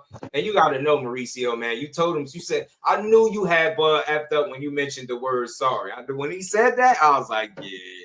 Bud ain't gonna like that. He told a grown man to tell you sorry. He says you slap yourself. Bud out here getting fights ordered, man. See, y'all told him to fight Boots. He said, I got something better. I got something better because I got shit I'm doing. He said, look, I ain't gonna pay these sanctioning fees, and then they gonna get y'all the fights. That's what I'm gonna just chalk it up to that. Bud sacrifice for the greater good, man. Y'all bugging and y'all looking at this shit all wrong, man. Mad at him and stuff. And Bud ain't no hero. I seen somebody type that. Earlier. I was just laughing. Like, how do you find a way to be mad at some shit that don't even affect you, man? Didn't Floyd get stripped by the WBO for not paying sanctioning fees? I'm not sure. I have to look it up. But you're probably right, though. You're probably right. That's funny though, man. WBC was a tool for Turkey to make millions. Maurice got made mad. He said he got mad. He got played at his own game. Hey, man, that's what I think Bud did. He spent his career fighting, a big part of his career fighting for these belts, getting these championships and things like that, defending them. Undisputed, and then he got to the end of the road and say, yes, I'm gonna stick it to all. Yeah, I love it, man. Great job, bud. Great job, man. And all jokes aside, man, we getting fights now because of it. We might be getting fights now because of it. You know what I'm saying? Now, I was joking initially, but now I'm thinking about it, because I don't know. I mean, I ain't saying they ain't never do this. I can remember one time before where it looked like he was ordering mad fights. That's when so I think that's around the time they ordered Shakur, Pitbull, and shit like that. And we were seeing stuff like, all these fights was getting ordered, but they wasn't necessarily happening. But this is a little crazy because the Joshua Bozy, I think he said Ben Whitaker, right? That was crazy. With that, it seemed like they was dragging ass with Boots and Virgil, but now they like, nah, we need to go. We need that. And go ahead and get that fight in, man. Go ahead and fight. I want to see it, man, but we'll see what comes of this. But if they ordered it, man, that to me is the best option for you, because I can't even think of somebody else Boots to fight right now or Virgil that you will really want to see. You know what I'm saying? I can't think of it. And real quick, I gotta play this clip from Brian Norman Sr. Shout out to Senior, man, because I see him getting a lot of flack because of a comment he made in terms of Devin Haney beating Boots. And people like he inconsistent, this and that. But you got to think the way you speak about a guy before you had a chance to coach against him for 12 rounds, it's going to be different, right? Than what you know what I'm saying? Like you experienced 36 minutes of battle with this guy. So I feel like the assessment of him, especially if he beat you and you being a real one, is going to be different than all that other shit you were saying beforehand. So I don't think he being fake or inconsistent. I think he being more so real in a way, because he could just say, we just had an off night. He wasn't really that good. He could go that route, but instead, he like, man, with that damn game plan, that type of style, he said he seen him beating Boots. Let me play this real quick, man. I think he'll beat Boots. And you know why I think he'll beat Boots? Because he'll do the same fucking thing. I think he would definitely beat Boots. I thought about that shit that night. I said, this nigga beat Boots. They will come up with a game plan, and they will beat Boots. No lie, I'm not saying it's gonna be an ugly fucking fight. It's gonna be an ugly fucking fight. It's gonna be a grab and hold type session. They will find a way to beat Boots. I do believe that. Yes. I do. I thought about that. I already thought about that. What I is already it? thought about that. Huh? What is it? Because Styles made fights. Like I said, he's gonna grab him and hold him. He's gonna sneak a shot, steal a shot. He gonna find a way to fucking do that. He gonna find a way to try to steal some shit or whatever else. But I ain't gonna get a nigga in the game plan. It is what it is. But I can see him finding a way. I'm not gonna say he definitely gonna do it. I can see him finding a way to do it. Let me put it that way. So I'm not gonna say he gonna do it. I can see him finding a way to do it. Definitely not out of the question. Now, hey, it was out of the question for me before I will fight, before I saw what he did or whatever the case may be. Out of the question. I thought Boots would have killed him. You feel what I'm saying? Definitely out of the question, whatever. But being that he willing to grab, hold, do whatever the fuck it is he need to do to win the fight, steal this, steal that, and then the judges might be in his favor depending on where the fuck he at. It's not out of the question now. So change my answer back then. I don't know, but it's just not out of the question. Talent wise, I think Boots will beat him. I think Boots will beat the hell out of him. Talent wise, though. Okay. You feel what I'm saying? So yeah, like if you take Boots blow for blow, punch for punch, and shit like that, he'll beat the hell out of him. But as far as can he actually get in that ring and win a 12-round fight against Boots, it's a possibility. Yes. I mean, what he's saying ain't crazy though, because again, he's assessing. This is him assessing Devin Haney after they shared the ring with him, and I know that style he felt like is annoying, agitating, and he referred to him in another video as a thief, and not in a bad way, right? Stealing rounds and sneaking little shots in there, and he was catching Norman, the speed and slipping little jabs and shit in there, popping him, catching him off guard. The difference is, man, it's the athleticism, and again, Boots is a lot more creative, I believe, than Norman Jr. right now. That's just what it is. I don't think that jab and grab shit will work with Boots. It could to some degree, but I don't think it'll coast him to no victory. I think he'll have to do a lot more against Boots than he did against Norman Jr. if he really won. The boxing section was good, my guy. How you been, man?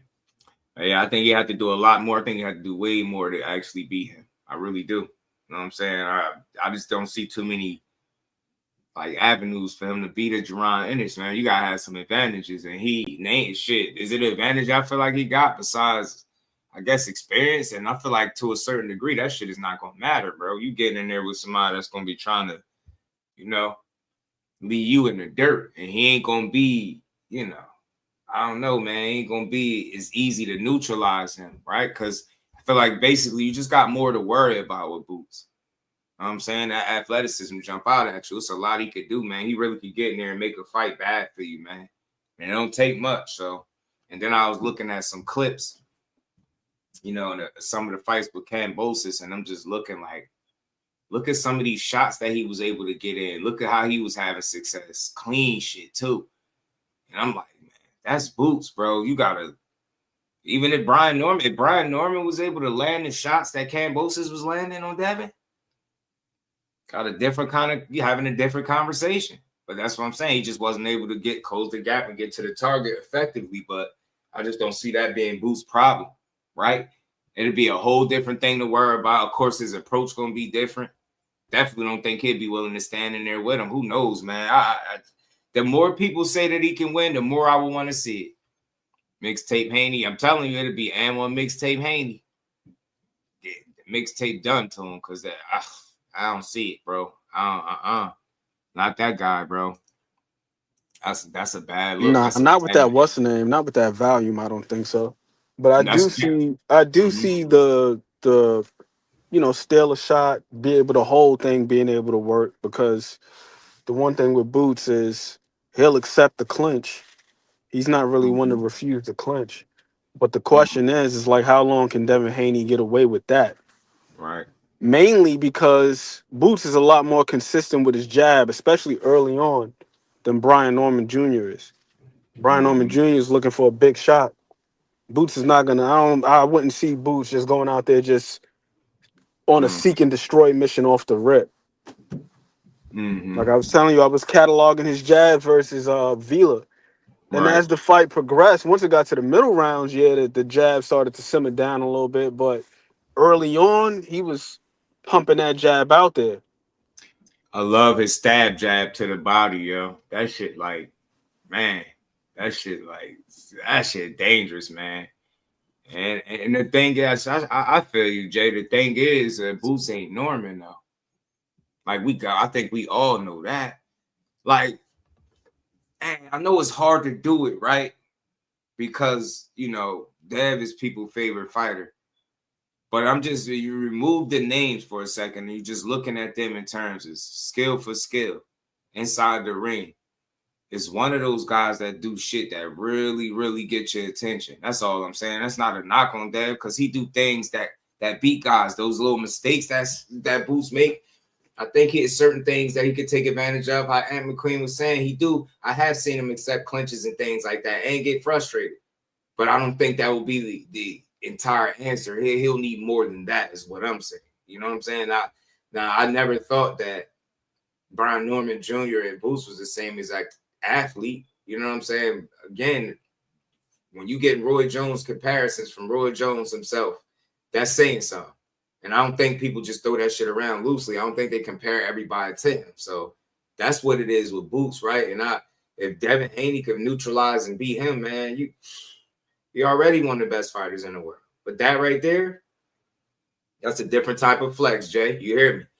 Go in there and beat but Boots. the one thing I will say about Devin Haney, the one thing I will say about him is when he wants to be, he could be fairly efficient. Like, he going to just do just enough. I think the thing with him is, once again, the mechanics. The same looks that were present in all of these other fights, there was not no brand new Devin Haney. I think that, hell, just look at the punch stats. There were several rounds where in the B. Norman fight where Devin was only throwing about 25 punches in the whole damn round. He wasn't out there really active like that. He wasn't really out there just styling on Brian Norman Jr. But he was doing just enough.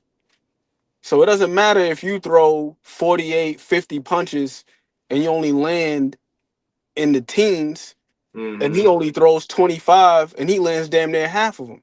Right. He's going to win just off of efficiency. And then also, what he's going to do is, by limiting his output, he's limiting opportunities to be countered. Yeah. You know what I mean? It's like the equivalent of a guy that's going to drive you down the field and he's going to take the check down and shit.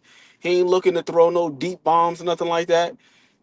It's going to be a long-ass, sustained drive, 12 plays. He going to dink and dunk, and before you know it, he's coming up out of that drive with points in some fashion.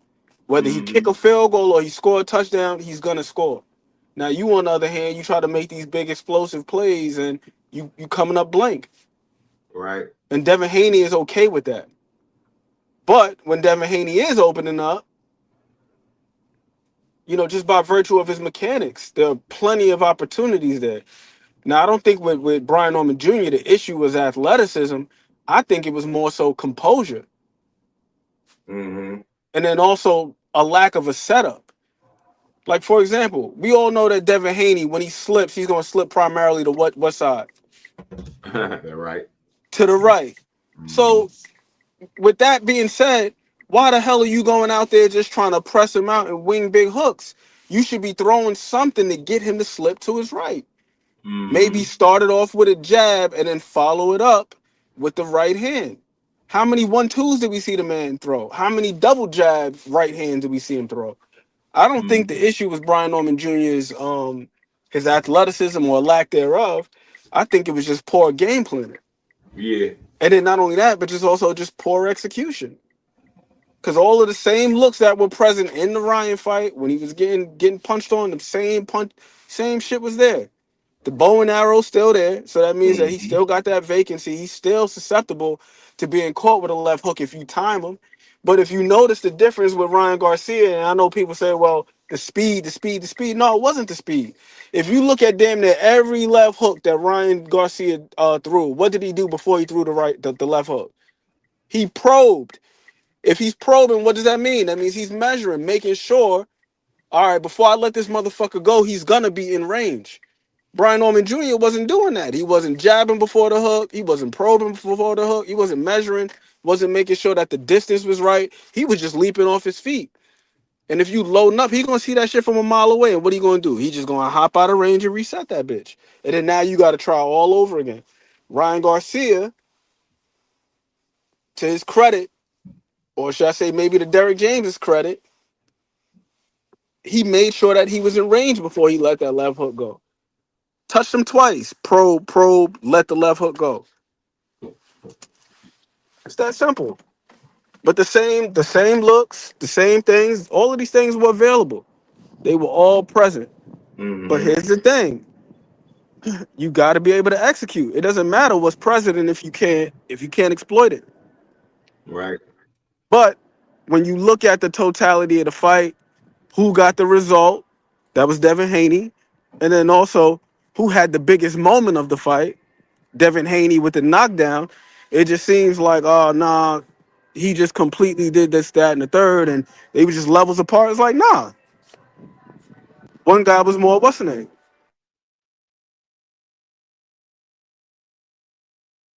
Right.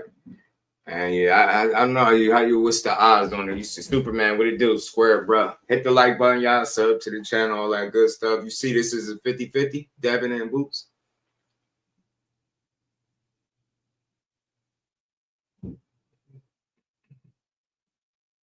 Because for me, man, I feel like 50-50 fights is just skill for skill. You're more comparable. Not saying that Boots is levels and light years above Devin, but I feel like fighting a guy as big as Boots physically strips Devin of the advantages that he's accustomed to having. You know what I'm saying? And I felt like that in this fight, but with Brian Norman, he proved me wrong. Kudos to him, touche. Well done, well played. But I wasn't coming from a hating standpoint because I also talked about if he did win, the things that he had to do to be successful. His jab got to be on point. You was seeing his jab being on point. You get what I'm saying? You did see him take chances. You did see him stand his ground at times, right? Pick his spots. And you did see him take chances and even exchange with him, right? I spoke on those things. He did do it. I just was leaning toward Brian Norman being more successful and winning the fight. Devin Haney proved me wrong. No problem there. But now the difference is what the matchup with him and Boots. It's just a different, I think, overall talent, skill set, approach. It's different creativity, versatility, right? The Boots, he can really beat you up. Like, he can really beat you up. And it don't got to be like no loading up, looking for the right shot. I mean, you called it, you know, throwing that lead hook out from the wrong distance. And you just kept missing, kept ducking. Boots ain't going to have to do that. You know what I'm saying? More creative by keeping the jab in your face. I thought I would have seen a better presence of a jab from B. Norm, but, you know, it's always a learning lesson. But I think Boots' jab would be effective and consistent. And he do it to the body. He do that stab to the body. That shit is something, man. He be telling you, man, he be stabilizing you, knocking you off balance, forcing you to reset. That shit just dangerous, bro. He long, tall, bigger guy, man.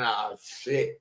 That's why I say, man, I ain't saying there's no way that it's an open and shut case for Boots, but I heavily favor Boots, me personally, because I don't feel like it's enough of a skill gap on the other side for me to be like, that's a 50-50. I think Boots hits considerably harder. I think he's more devastating as a puncher.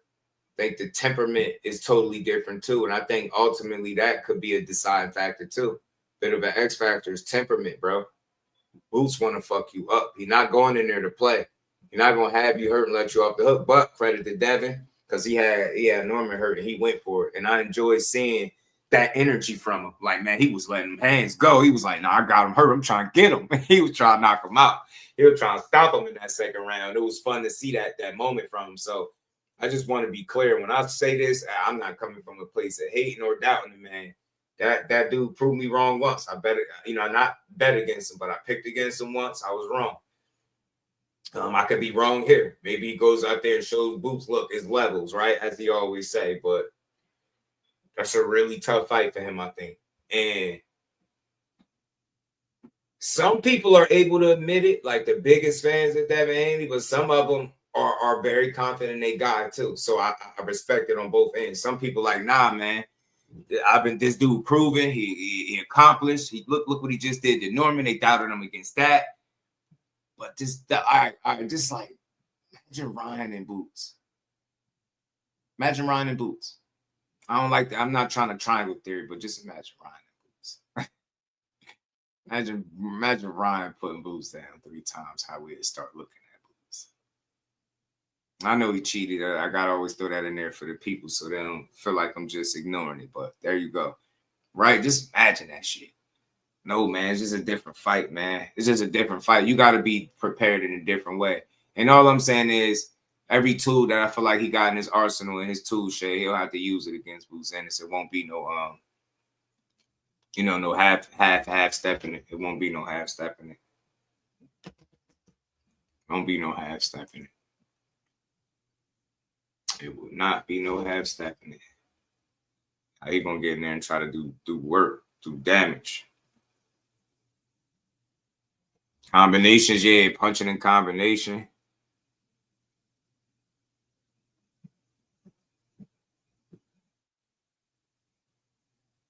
Yeah, I think Boots could pull it off. Devin can pull it off.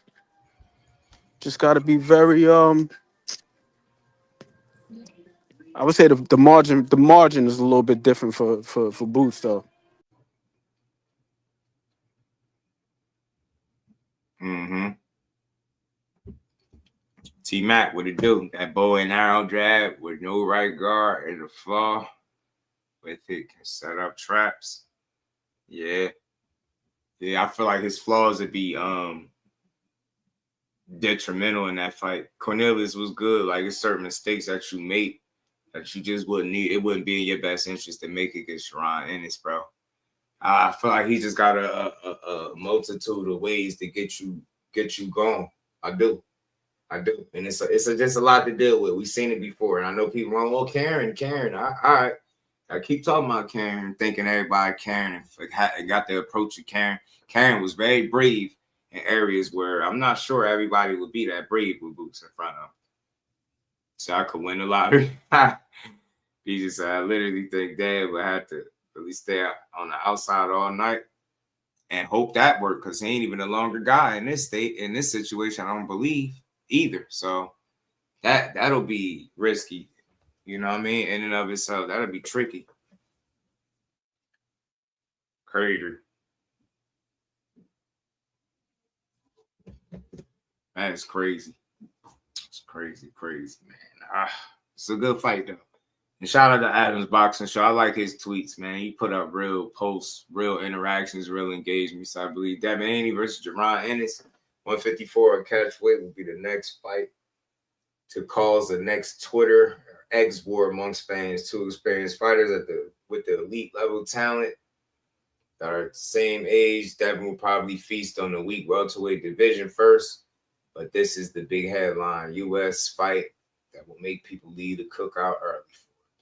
Man, I like Adams Boxing thinking there, man. It could, man, because they'll be surprised to see this fight happen. There's some people that don't think Devin will ever go anywhere near Boots, but his dad claims they will. Devin said he will.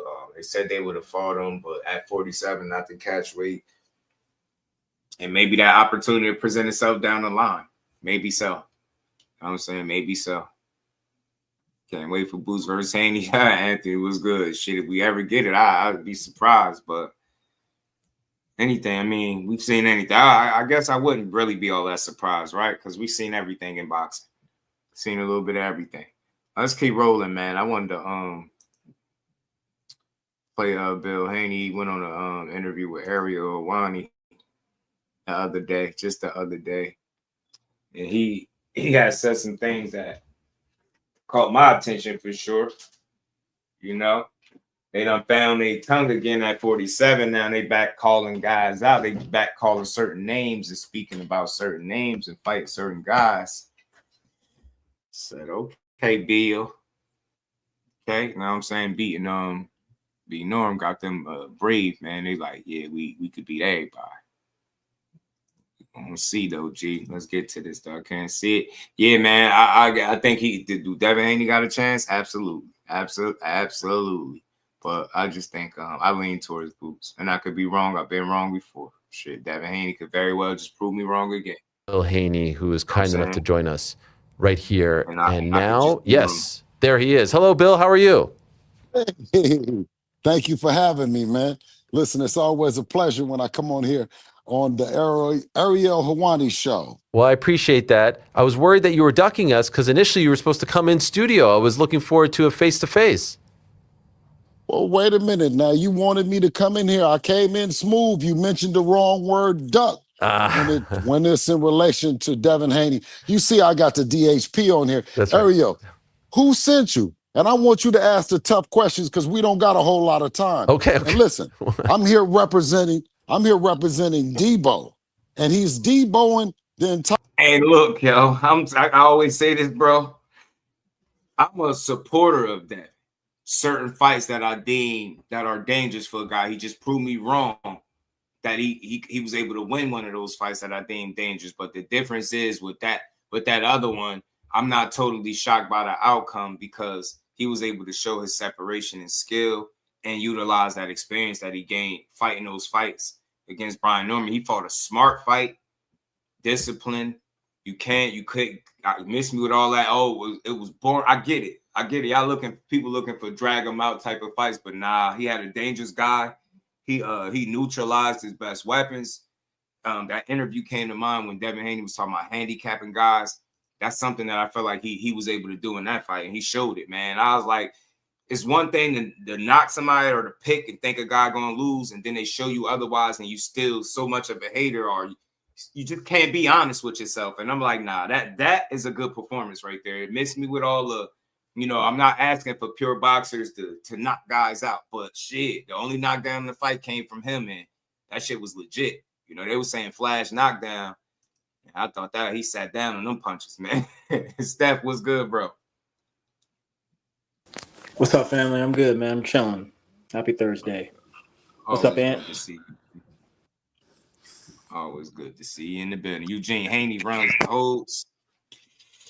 Yeah, you might have to get timed out. I know. That's right. You know what? I don't even really care about the slick talk because y'all be soft for real in real life. That's why only no real man will ever come in somebody's chat and just talk crazy. Let me just put that out there. It's no in between. You pussy when you do that. I just want to let you know.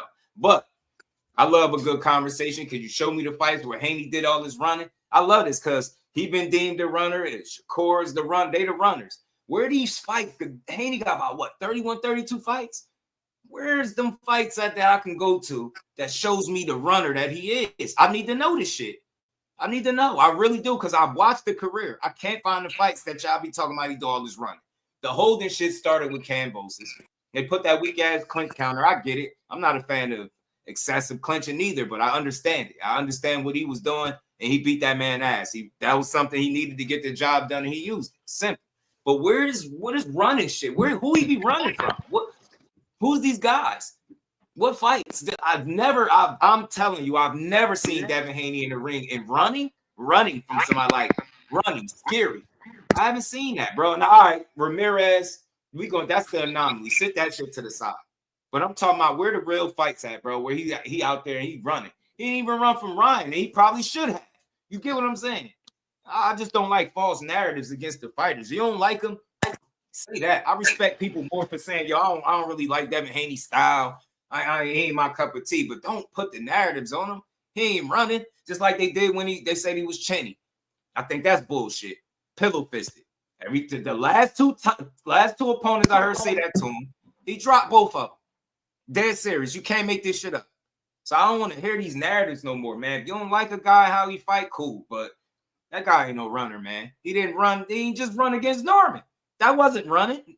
I don't even think they said it. They said jabbing and holding. They complained about the holding, but I think they both was doing some clinching, man, looking at the fight. And I just went back and rewatched some of that shit. And it was on both ends. It wasn't just one way. You know what I'm saying? Both guys was doing some clinching. Man, I just hate that, bro. We got to give credit where it's due. Well, let's get into some of this from Bill, man. See what Bill had to say. He entertaining, by the way, too. I like talk your shit. As long as it's boxing. 147-pound weight division, the glamour division, the division that normally historically has all the champions wanting to fight. But now that Debo done showed up, they're tucking their belts. I don't want to say tucking their tails, because then that might be borderline disrespectful.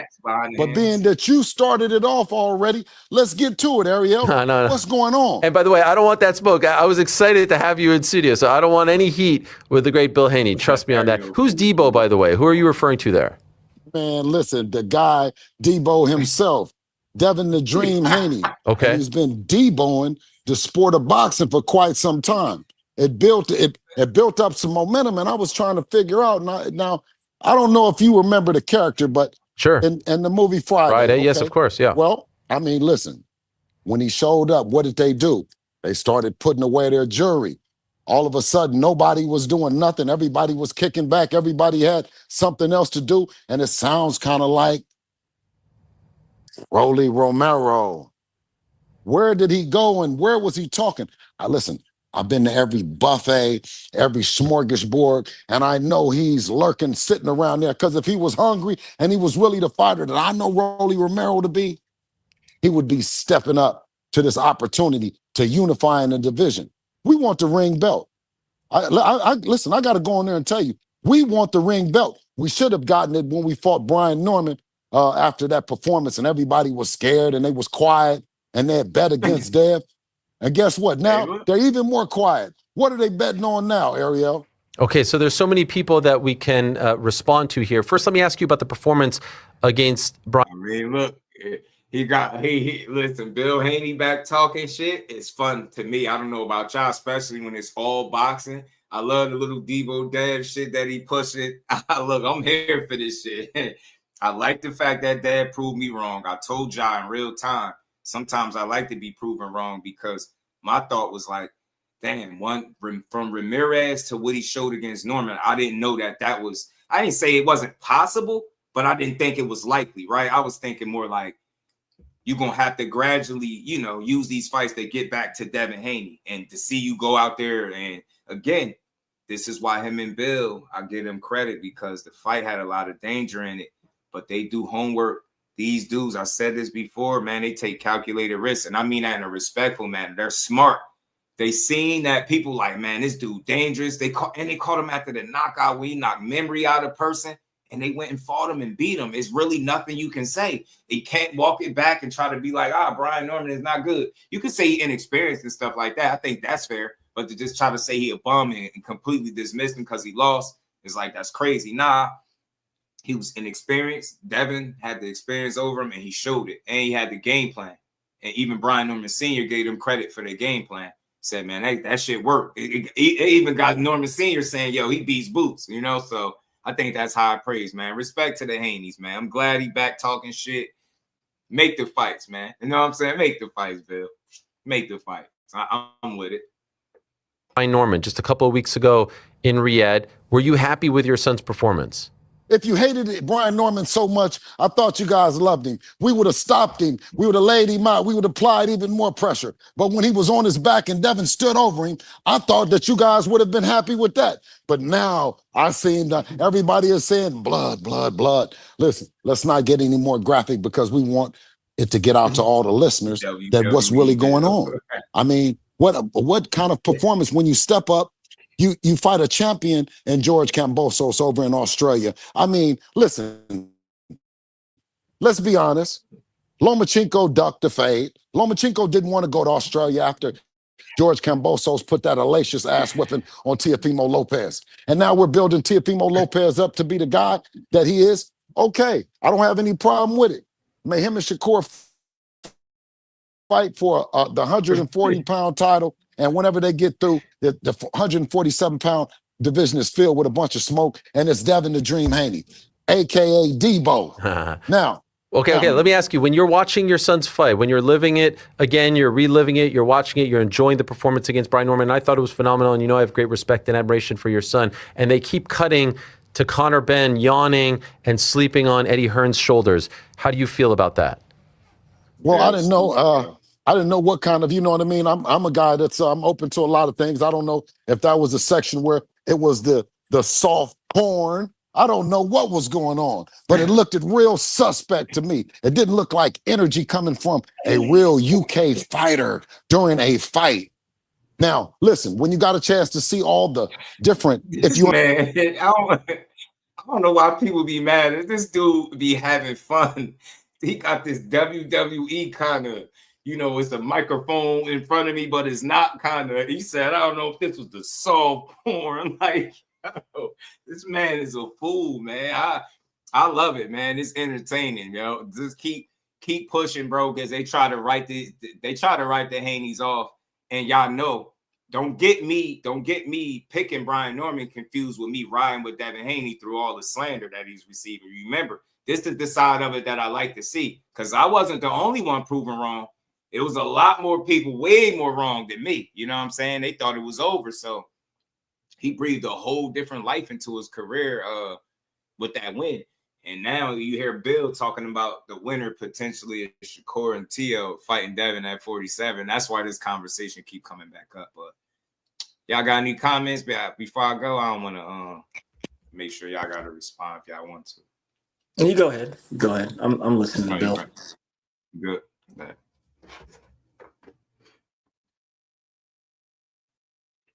Understand pugilism, if you understand boxing, then you understand that Devin stood right in front of the guy. If you go back and look at it, you look and see who was doing the grabbing. Was it Devin or was it Brian Norman? Ariel, you tell me.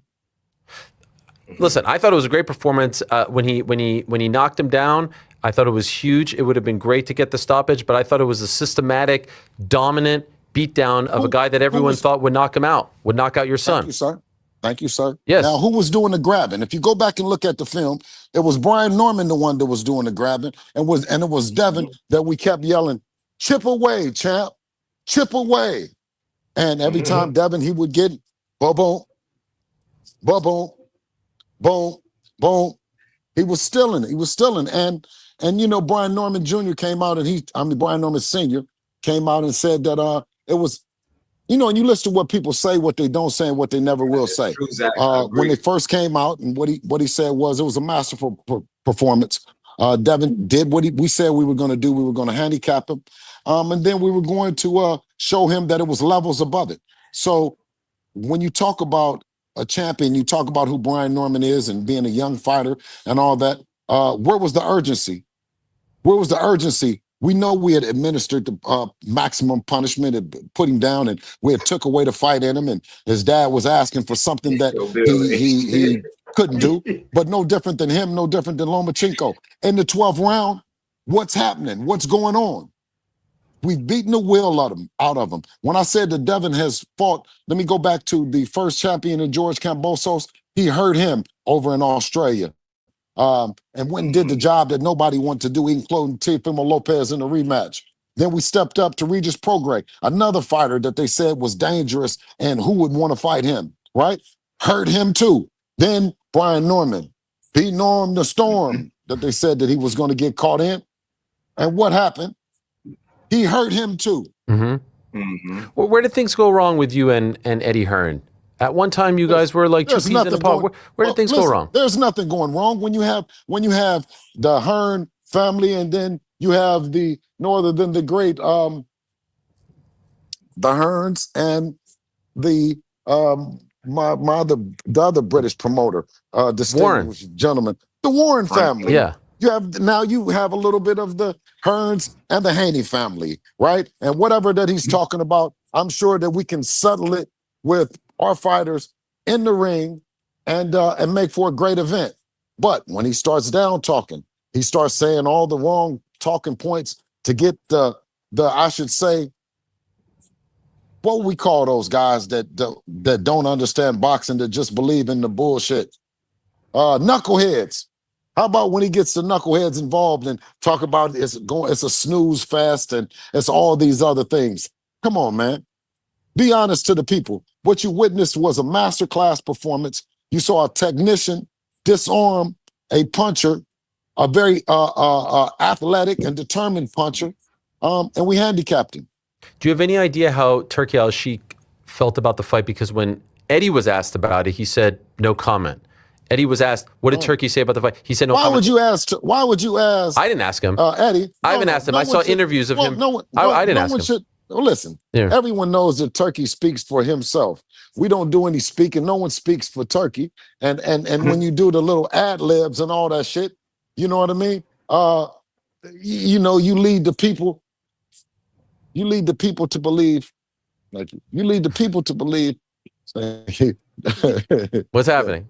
You lead the You lead the people to believe something that That's not true. I got a chance to talk to Turkey at the end of the fight. Okay. You know what I mean? And he wanted to know, along with Dr. Rakan, what are the plans next? There's nobody over Yeah. Oh, what happened? Oh. They're trying to cramp our style over there. What's going on? No, what they know that I get excited when I come on your show.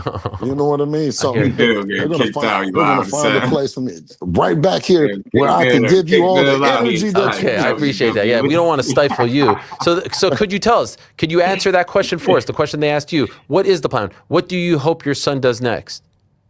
Well, let me get somewhere where. Yeah. Do your thing. Hold on one second. Okay, we're looking for a good spot here. We don't want to stifle your energy. We don't want to suffocate. This dude we want to let Bill cook. Yes, thank you. Let Bill cook. I'll just need to use these or something. Yes. Can I just use these? Here, Chuck. Nope, I'll use them right here. There we go. Yeah, you look fantastic. Nice lighting. I'm telling you. Why people study being mad, they don't even be that serious. There we go. Yeah, what you think about this? That's perfect. That's perfect. Great lighting. You look fantastic. And so tell me, what do you want your son to do next?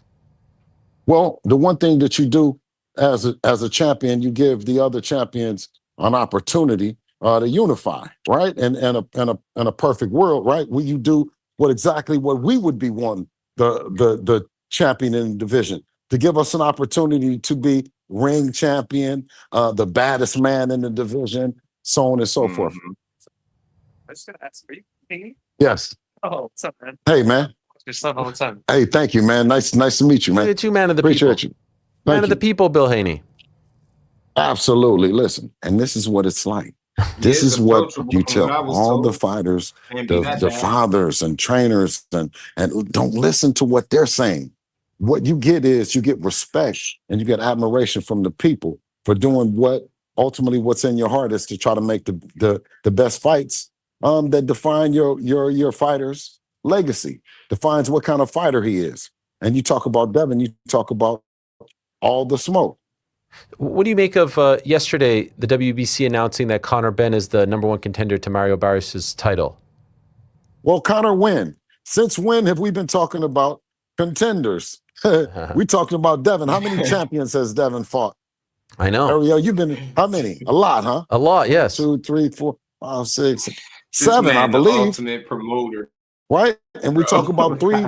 We challenged 3 champions for them belts. Whoa. So, with all due respect, I say Conor win. When is he going to do it? Because I've been hearing about him talking about he's going to do it. I've been hearing talking about he's been interim. I've been hearing him talked about this before. But it's Conor win to further notice. Okay. All respect to Nigel Benn and the Benn family, but it's still Conor win.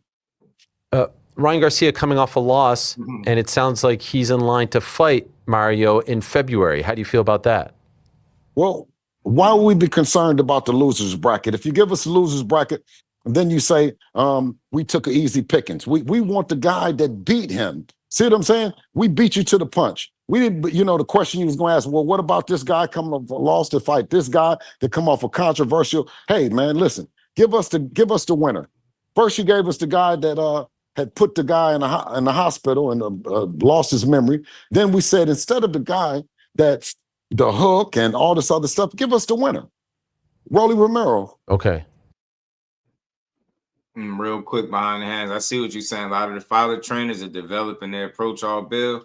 And you know why I agree with that, and I believe it to be true, because people are seeing the success they had, and you know how that go. All they could complain about it, but when they see that it's something that's working, and they go start stealing little, pages out of his book, and you get what I'm saying, trying to do the same shit. I mean, you got people already being called like the worse than Bill because you're trying to be like Bill. You get what I'm saying, and shit like that. So at least with him, and this is something people don't give him credit for, at least he being himself.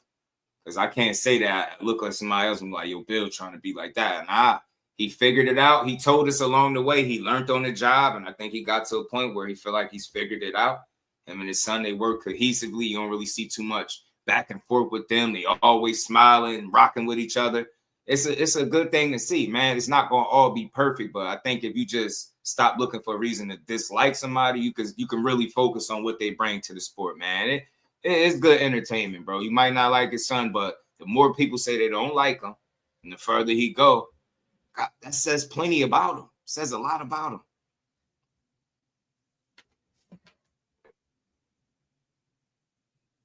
That's so if it was up to you, Rolly Romero, when and where would be your ideal place for it and when? Well, tell him stop hiding like he's waiting on some money from Pacquiao and he's trying to do a fight with Pacquiao. It's not happening. Listen, you don't draw enough, you don't bring enough to the table for Pacquiao. Listen, and guess what, Floyd? I wouldn't get in your way. I hope that you and Pacquiao get together and do it again for the people. Do it again for the people as distinguished champions, promoters, men of boxing. Yeah, and then let us handle Rolly Romero. We're going to tighten him up. Okay. Can I ask you, Bill, a hot topic right now is Jusdueboxing's entry into the world of boxing and some of the changes that they'd like to make to the Ali Act. As someone who has been in the game for a long time, how do you feel about this? Some of these changes, would you like to see them happen? Would you like to see this bill passed? Or do you think the Ali Act is just fine as it is? Well, I mean, listen, I believe in free enterprise. I believe in a family working hard and being able to determine their future. And that's what I represent. This management, whether you're going to be able to be the manager and you're going to be able to be the promoter. I don't know if that's the one issue in there that you're discussing, but I think there's several issues in there, and you're not asking me enough, and I'm not versed enough in it to really give a real opinion.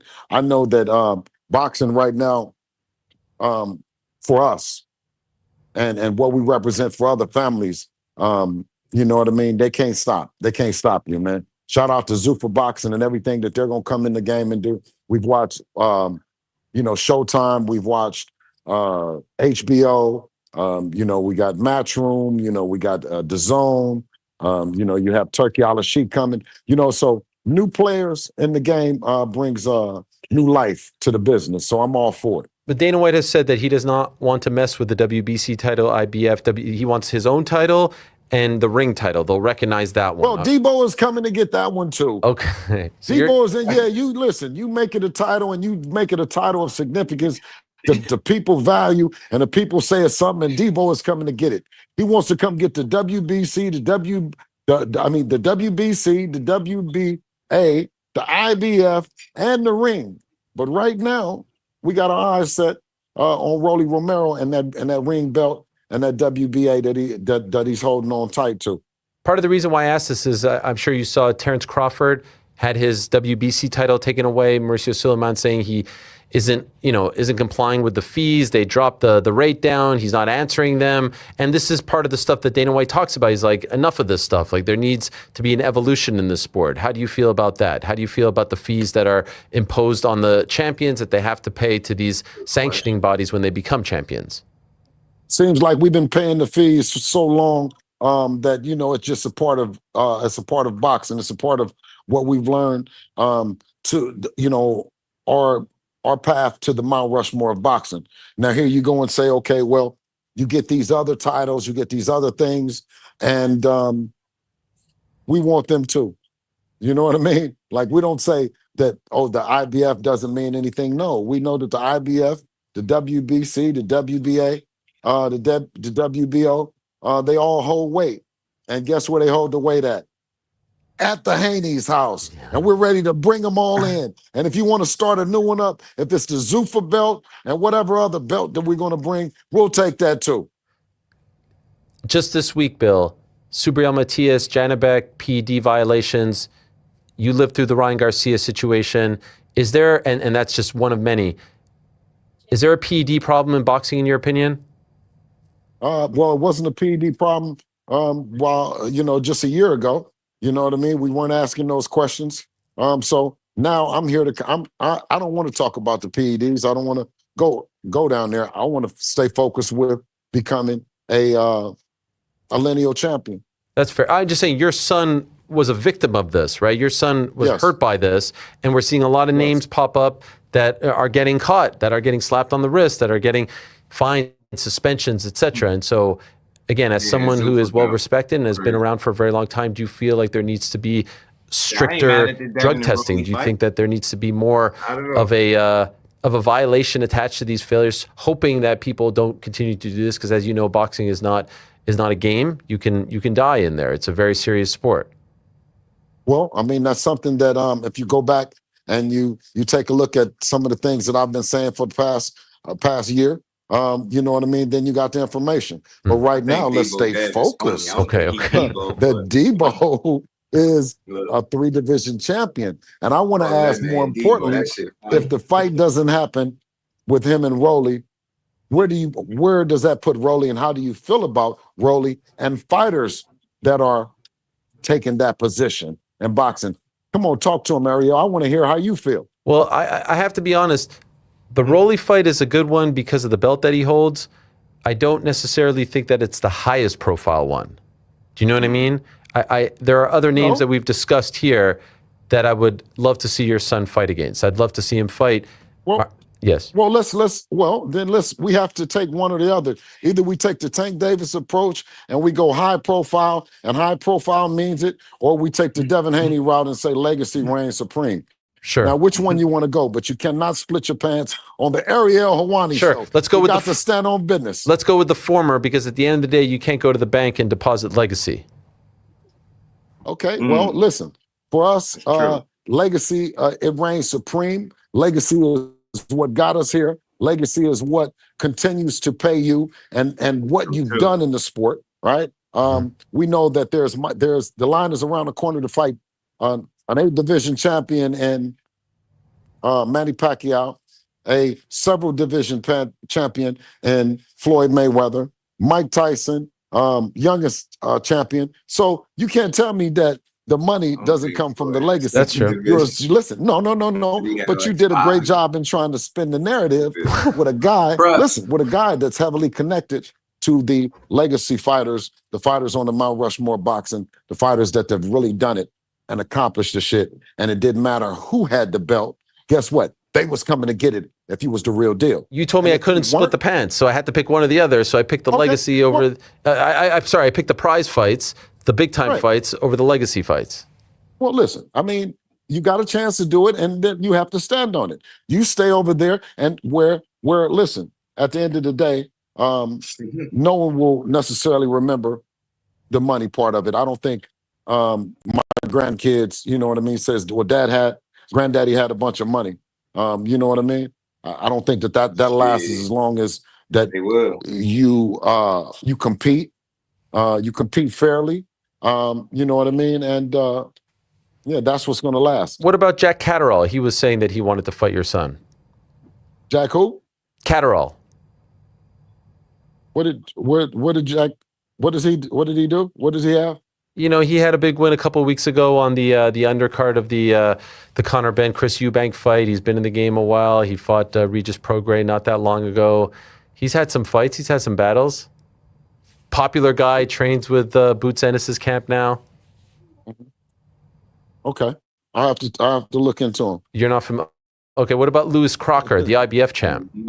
Hey, I've heard about him. Okay, how about that? How about him? How about that? A tough guy out of Belfast. Yes. Listen, and we've always wanted to mix it up with a guy from Ireland, right? They say that there's tough guys. The Fighting Irish, Ireland, right? Yeah, the Fighting Irish. You dig?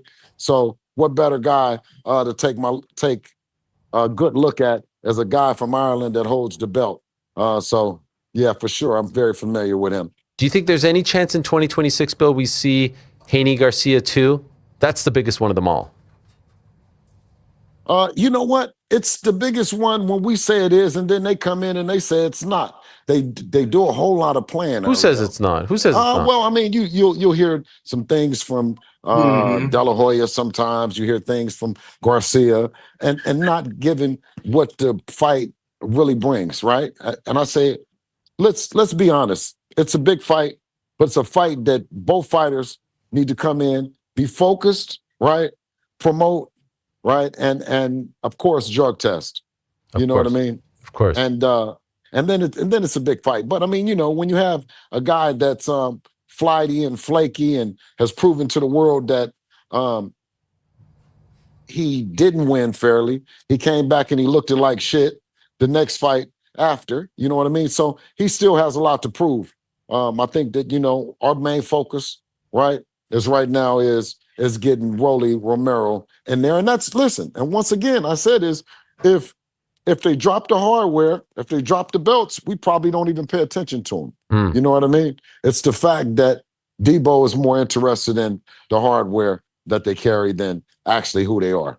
I'll let you go in a moment, but I'm just wondering, Bill, what is it going to take for your son to finally get the respect that he deserves? You look at the resume, 3-division champion now. He's beat a who's who. He's gone, enemy territory. He's done the job, undefeated, all that stuff.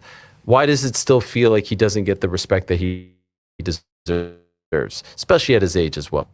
Well, respect is for those that are finished. You see, respect came with I was surprised he said that, but he just be having fun. Look, y'all joking about the Rolly fight. Rolly a champion.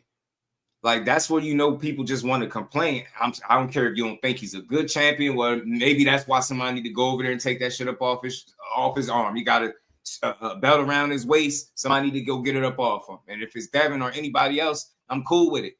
Rolly is like a roach. He found a way to be relevant. When you write him off, he's still here. He got knocked out by Tank. We thought it was over. He's like, he laughed at him, seen him on the way to the locker room, his dad holding him up. Then you seen, Pitbull Cruz rattle his brain. The dude told everybody Happy Easter. We really thought it was over. But nope, he found a way. He beat Ryan up. That's what people don't think. A momentum matters in sports. Say what you want about Ryan. Ryan was coming off the Devin shit. Got there. I mean, I think what he had, the injury, came back, he got beat up, but still it was a big win for Rolly. So that's what you're dealing with. You're dealing with that Rolly, the Rolly that beat Ryan. And damn near everybody, not everybody, but damn near everybody had Rolly getting knocked out by Ryan. And then when he didn't do it, you get what I'm saying? He one of those guys, I've been saying this for the longest. You can call him trash if you want, but you got to put context to it. He picked up boxing late. That dude is an overachiever. I'm telling you he is. Yeah, Rolly, if you really watch him, is he trash? I don't think he trash. I don't really like to do that with fighters. I think his levels, I can say that respectfully, and I think he was doing shit wrong for years and nobody was correcting him. You get what I'm saying? You got with a different trainer. Shit, I don't know. Shit looking a little different for him. Rolly looking more patient. I know you can't tell me that you had him beating Ryan, especially the way he did it. He neutralized the left hand. You get what I'm saying? None of them shits was landing. He got dropped with a double left hand and neutralized. I don't know. I respect that. So, again, man, you got to think of the fights that he lost and the one that we thought he was going to lose, and then he go out there and win. I don't know. It just is. Somebody got to fight him. And Devin Haney, if he's the man to step up, that's a unification for him. He playing it smart. You could be 2 divisions undisputed playing around with Devin Haney. I'm telling y'all, he beat Brian Norman. I see the play. Barrios or Ryan fight the winner of that. You get what I'm saying? Lewis Crocker out there with a belt looking like food. No disrespect to him, but he can't beat none of the guys we talking about, I don't think. You get me? Devin Haney playing that shit smart. While y'all laughing, he's going to be laughing to the bank, cashing the checks, add more accolades. He's going to fuck around, be a unified champion because he beat up Rolly Romero. I'm telling you. And y'all never going to hear me really say shit like this, but Rolly, he'll be catching Rolly at a really good time to me. And I don't mean that in a bad way. I just really think he could surprise Rolly.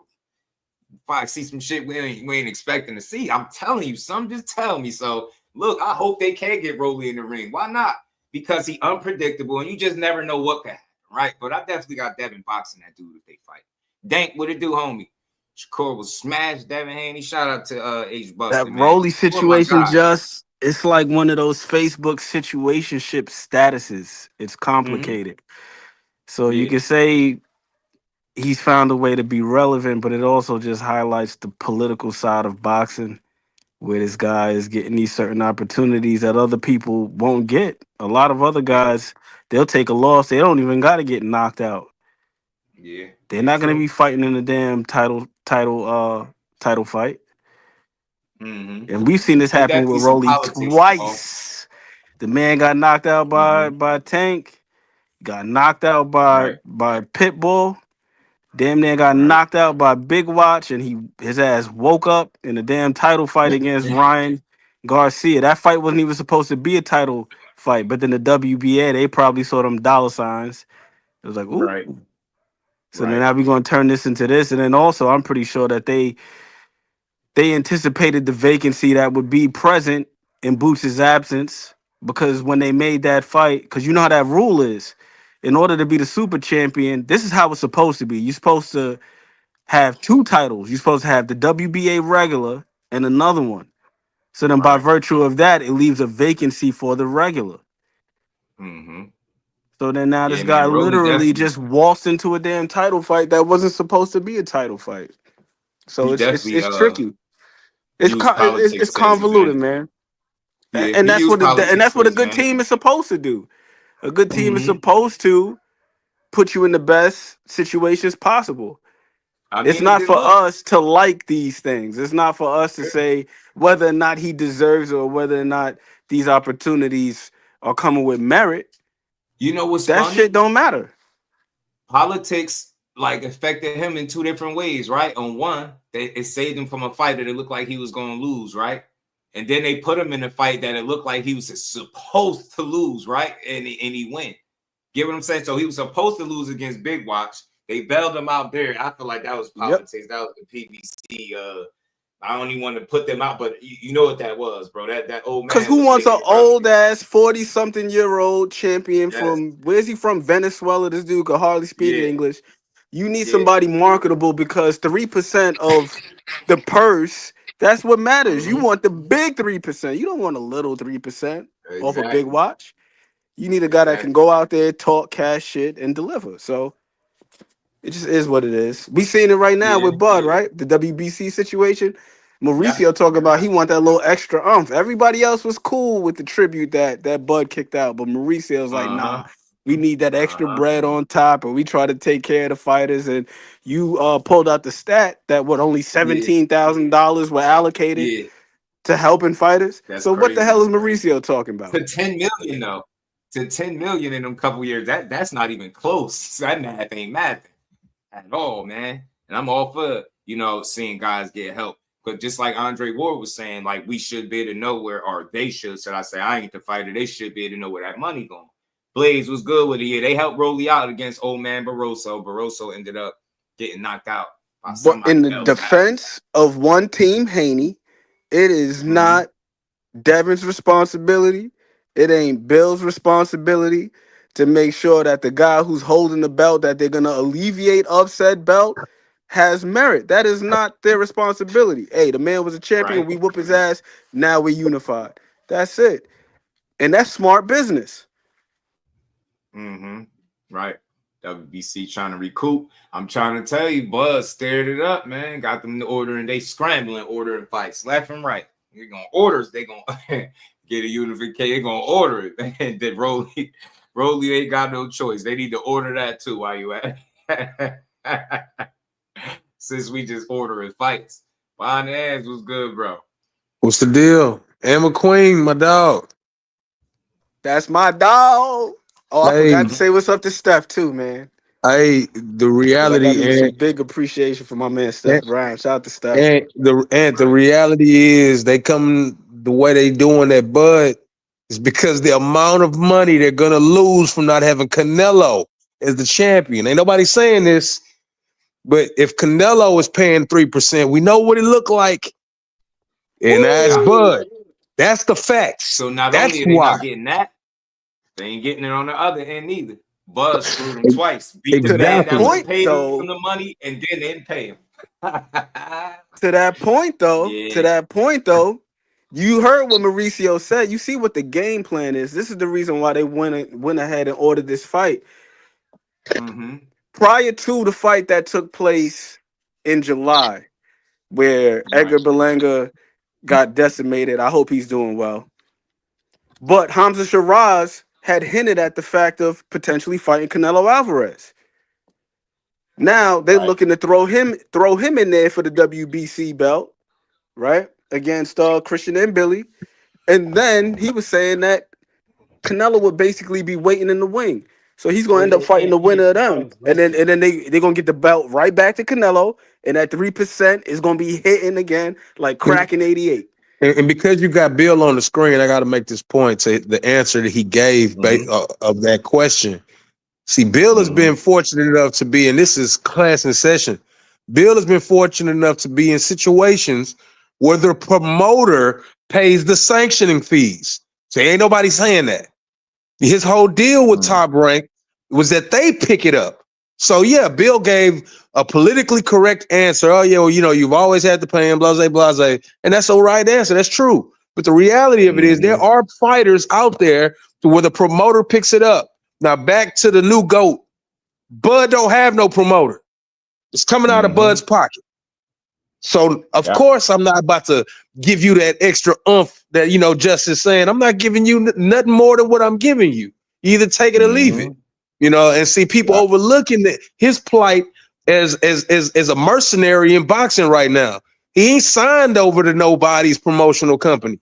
So he's actually a mercenary running through the game. He's messing up the system. I put a comment in here the other day. The system don't want Bud Crawford where he's at because of that. Yeah, I agree. I thought it was church Lester say Martinez amen. versus Christian and Billy for the vacant title. But it's No, Sherrod. sir, Christian Steph. Billy. No, sir. They just announced that they looking to make Hamza Shiraz versus Christian and Billy. Okay. And then they looking to have Canelo still be in the mix. So you know what that means. They looking to put Canelo's him still in in the another mix? super fight. Yeah, Canelo for the WBC. Hey, to answer the question, yeah, Bud did pay the WBC sanctioning fees. You got to remember, he beat Earl to be undisputed, and he was the undisputed champion. They wasn't talking about he didn't give us enough back then because he basically took it off another equivalent of, and I'm going to just be raw and be real, another black dude that was a champion. In this circumstance, he took that weight off of, and this ain't no racial push or nothing, but the WBC has always backed Canelo. So when Bud Crawford walked into their wheelhouse and messed up the church's money, now Mauricio was mad at that. But yes, to answer the question, Bud definitely is paid the WBC. Yes, he has. And also additionally, Mo said he was undisputed at 140 as well. So that means that he had to have paid the WBC at 140 when he was Before, yes, undisputed. correct. So yeah.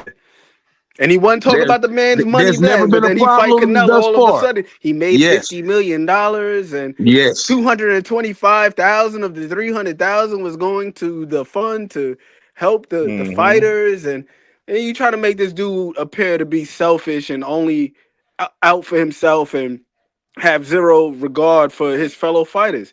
And it's bullshit, the way he was just trying to twist the whole thing. And sadly, and I hate that we got to do this, but we got to do it because he is the front man.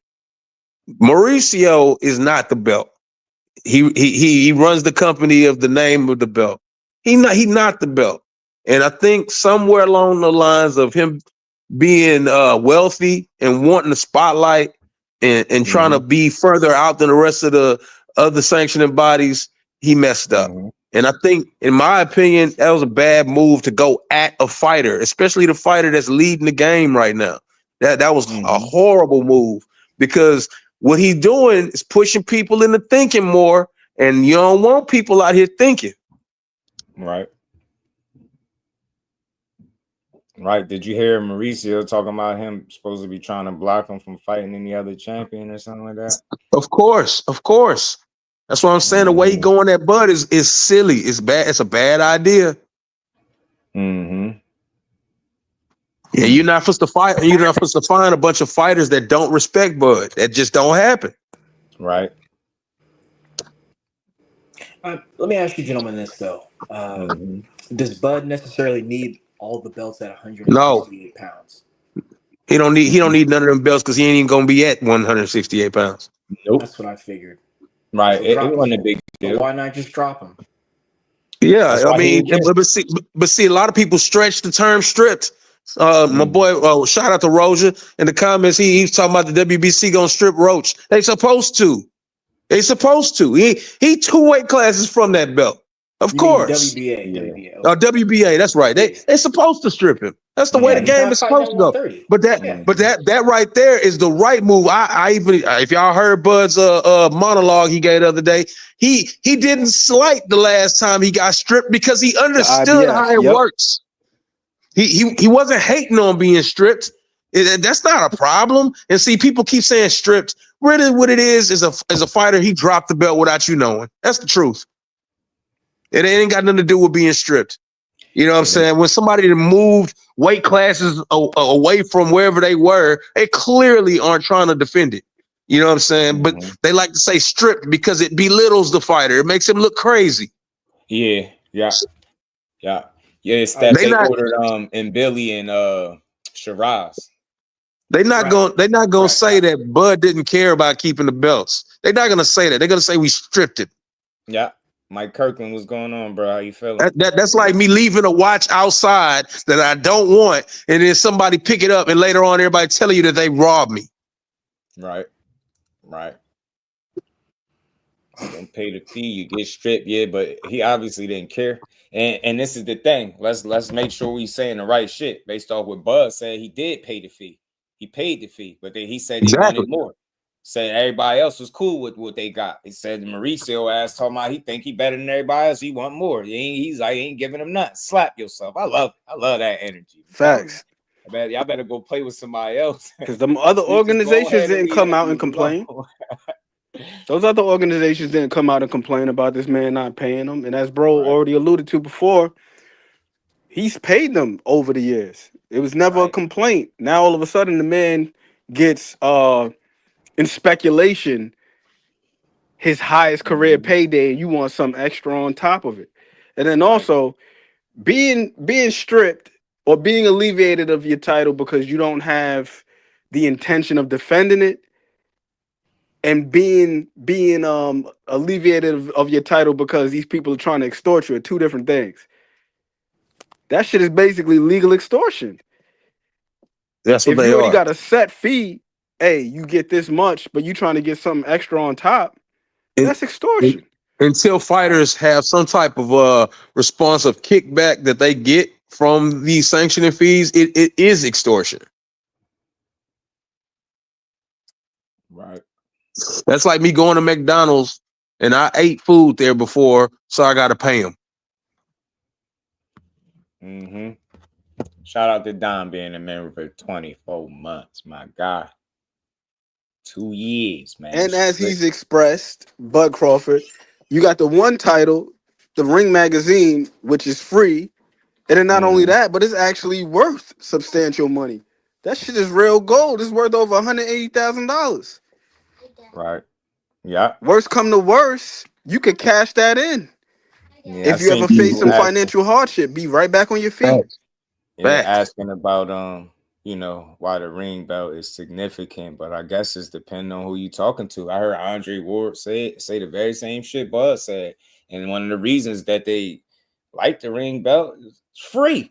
You know what I'm saying? No sanctioning fees. So man, there's not necessarily a cap on them fees. It's a percentage that changes. If you have one belt, that percentage could be 8%. But if you have all 4 belts, it's going to be 12 to 13%. Period. Right. Now, what Mauricio is doing should be clearly noted as illegal. Period. Right. And as far as collecting sanctioning fees, that's one contribution to how these sanctioning body companies make money. Right, Mo? Correct. Bud even said, y'all take this money and then go have a good time in Vegas, or however he put it. That's what they do.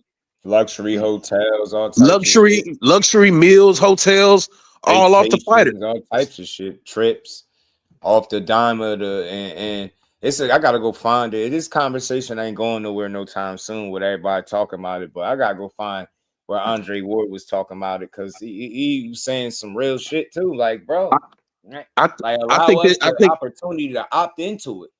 And then I think the conversation because I'm all about helping fighters, get help and shit like that. But y'all telling us we just do it. We gotta do it. Like it ain't. It's no choice. Just do it or else. Just the conversation is gonna go somewhere sometime soon, bro. It is gonna go somewhere. You know why? Ariel just asked Bill what he thought about that Muhammad Ali Act change, and Bill politically answered it. He kind of ducked it the right way. The reality of it is that's what they doing over there at the Dana White show. It's gonna go somewhere. There won't be sanctioning fees. So you know what I'm saying over there, but that's just one place. You know what I'm saying? But I'm just saying, inevitably, they gonna push that to another direction eventually. You cannot keep moving like Mauricio as a sanctioning body and think it's gonna keep lasting. It won't, bro. 3%. Yeah. It's 3%. He said 0.6%. Yeah, 3%, man. 300K. And as bro was saying, it goes by the number of belts you have and the percentage of your purse, whatever your purse is. I remember reading an article about Anthony Joshua defending his titles versus Joseph Parker. That man paid over $2 million in sanctioning fees, and nobody could tell that man where the hell that money went. Right. I was reading an article about that in the Sun UK. That was a big deal out there. So it's like, where the hell is that $2 million going? Would it be a great idea is if they have some type of a cap of where they can max out at what they're taking throughout a course of a year. And what I mean by that is if you have 20 WBC title fights, that's X amount of money that you're going to get, period. You could take the lowest guy's pay and then and multiply that times 20. That's a lot of money on the year. But there is no limit to, I mean, you got 18 different belts, and let's just say it could change hands 2 or 3 times a year. That's a lot of money. And that's just one sanctioning body. If they start to find a way to regulate what they're able to take throughout the course of a year, it would change. Right. Shout out to Ramon Mag7. What's good? The thing is, man, it's different situation, man. That Tank, I seen somebody else making this comparison. How he got brought up in a situation like that, that's Crawford is dealing with is different. It's just be forcing it. Tank saying F the belts. The difference is when you're saying that and the people holding the belts are your contemporaries that people want to see you fight, it doesn't look like you saying F the belts because of sanctioning fees. It doesn't look that way. It look like you just don't want to fight people that you should fight. That's the difference. And the key word, I said it looks that way. I mean, it is what it is, right? If you never fight these people, but Crawford fought people he was supposed to fight, held the belts, and then he kind of flipped them the bird at the end for trying to get that extra umph off him. Just a totally different. I swear this the whole entire time, and I respect everybody and how y'all see it, but I never once thought of Tank when I was thinking of this situation. But his fans force him to be a part of conversations that he don't even fit. It's not the same shit. Terence Crawford ain't known for not fighting nobody. Like again, that's what they say about him, right? He don't want to fight none of the contemporaries. So when you're saying F the belts and the people that's holding the belts are the guys that people want to see you fight, they're not looking at it like, man, he don't want to pay sanctioning fees. They looking at it like, yo, you don't want to fight these guys. Terence Crawford didn't do nothing like that. So, but respect the Tank. I mean, he made a stand a long time ago, but I just think their positionings and their whys was totally different. Hey, Jess, you so on to it. I don't even think you get how accurate that statement is. I just said it in the chat. The WBA Super is designed to be unified. Otherwise, there would be no other supers and regulars with the WBA. Lennox Lewis created that opportunity as a WBA champion. And in order to give him an opportunity to unify the belts, he became the Super WBA champion. And what belt did Tank have, Just? That's what I'm saying. The WBA, right? The yes. Whole time. The Super, the whole concept of the belt is to be unified. The whole concept. Y'all like, see, he said belts don't matter. He ain't paying no fees, but he holding on to a belt that he ain't vacated yet. And then every time somebody have a conversation saying they should strip him, people go to bat for arguing about the same belt that they'll tell you the fighter say he don't care about. Something ain't making sense. I'll take you one further. Every time they say he should strip, they should strip him. Let it go. And I ain't even mad at them, but they be my issue is this. I seen somebody taking shots at Terence Crawford in effort to build Tank up. And that shit is weird. Their situations are not the same, not even remotely close. But people be trying to force it. Like, yeah, see, Tank that. Stop, man. The sport don't revolve around his little ass. It don't. Nah, he don't. He keep telling y'all it don't matter, but wasn't he the same one? He told you belts don't matter, but push strap season. Am I lying? What is strap season? Come on, man. If belts truly don't matter, then you wouldn't have one. You wouldn't be a champion. You would let they funky ass belt go because you ain't paying sanctioning fees. Am I right? But then think about it. He like, nah, but it's a bigger percentage when it's more belts. That's the game. That's the fucking game. Because if the better fighters are the ones with the belts and you conveniently saying, oh, I ain't paying no more sanction fees, so I ain't F the belts, I ain't fighting for them. I'm gonna have to call BS. I see it for what it is, bro. You get what I'm saying? So I ain't mad at him, but they forcing that, man. They Terence Crawford, the way he moved and what he did, is totally different from what Tank got going on. And that's all. Respect the Tank. You know what I mean? He doing what he doing, but you really didn't care, you would let the belt go. And that's not even a conversation I like to have because people too sensitive that make it seem, oh, you hating on them. Nah, but make what your statements, the statements you're making, make it make sense all the way. You see what I'm saying? When it comes to unifications and fighting contemporaries, belts don't matter and it's about the money. But why hold on to any belt at all if that's the case? Because you already proven that you don't need the belt. You don't need these people. Your fans said it for years. You don't got no 50-50 fights. You don't need nobody. Boxing needs you. You don't need nothing from nobody. It's the weirdest shit I've ever seen.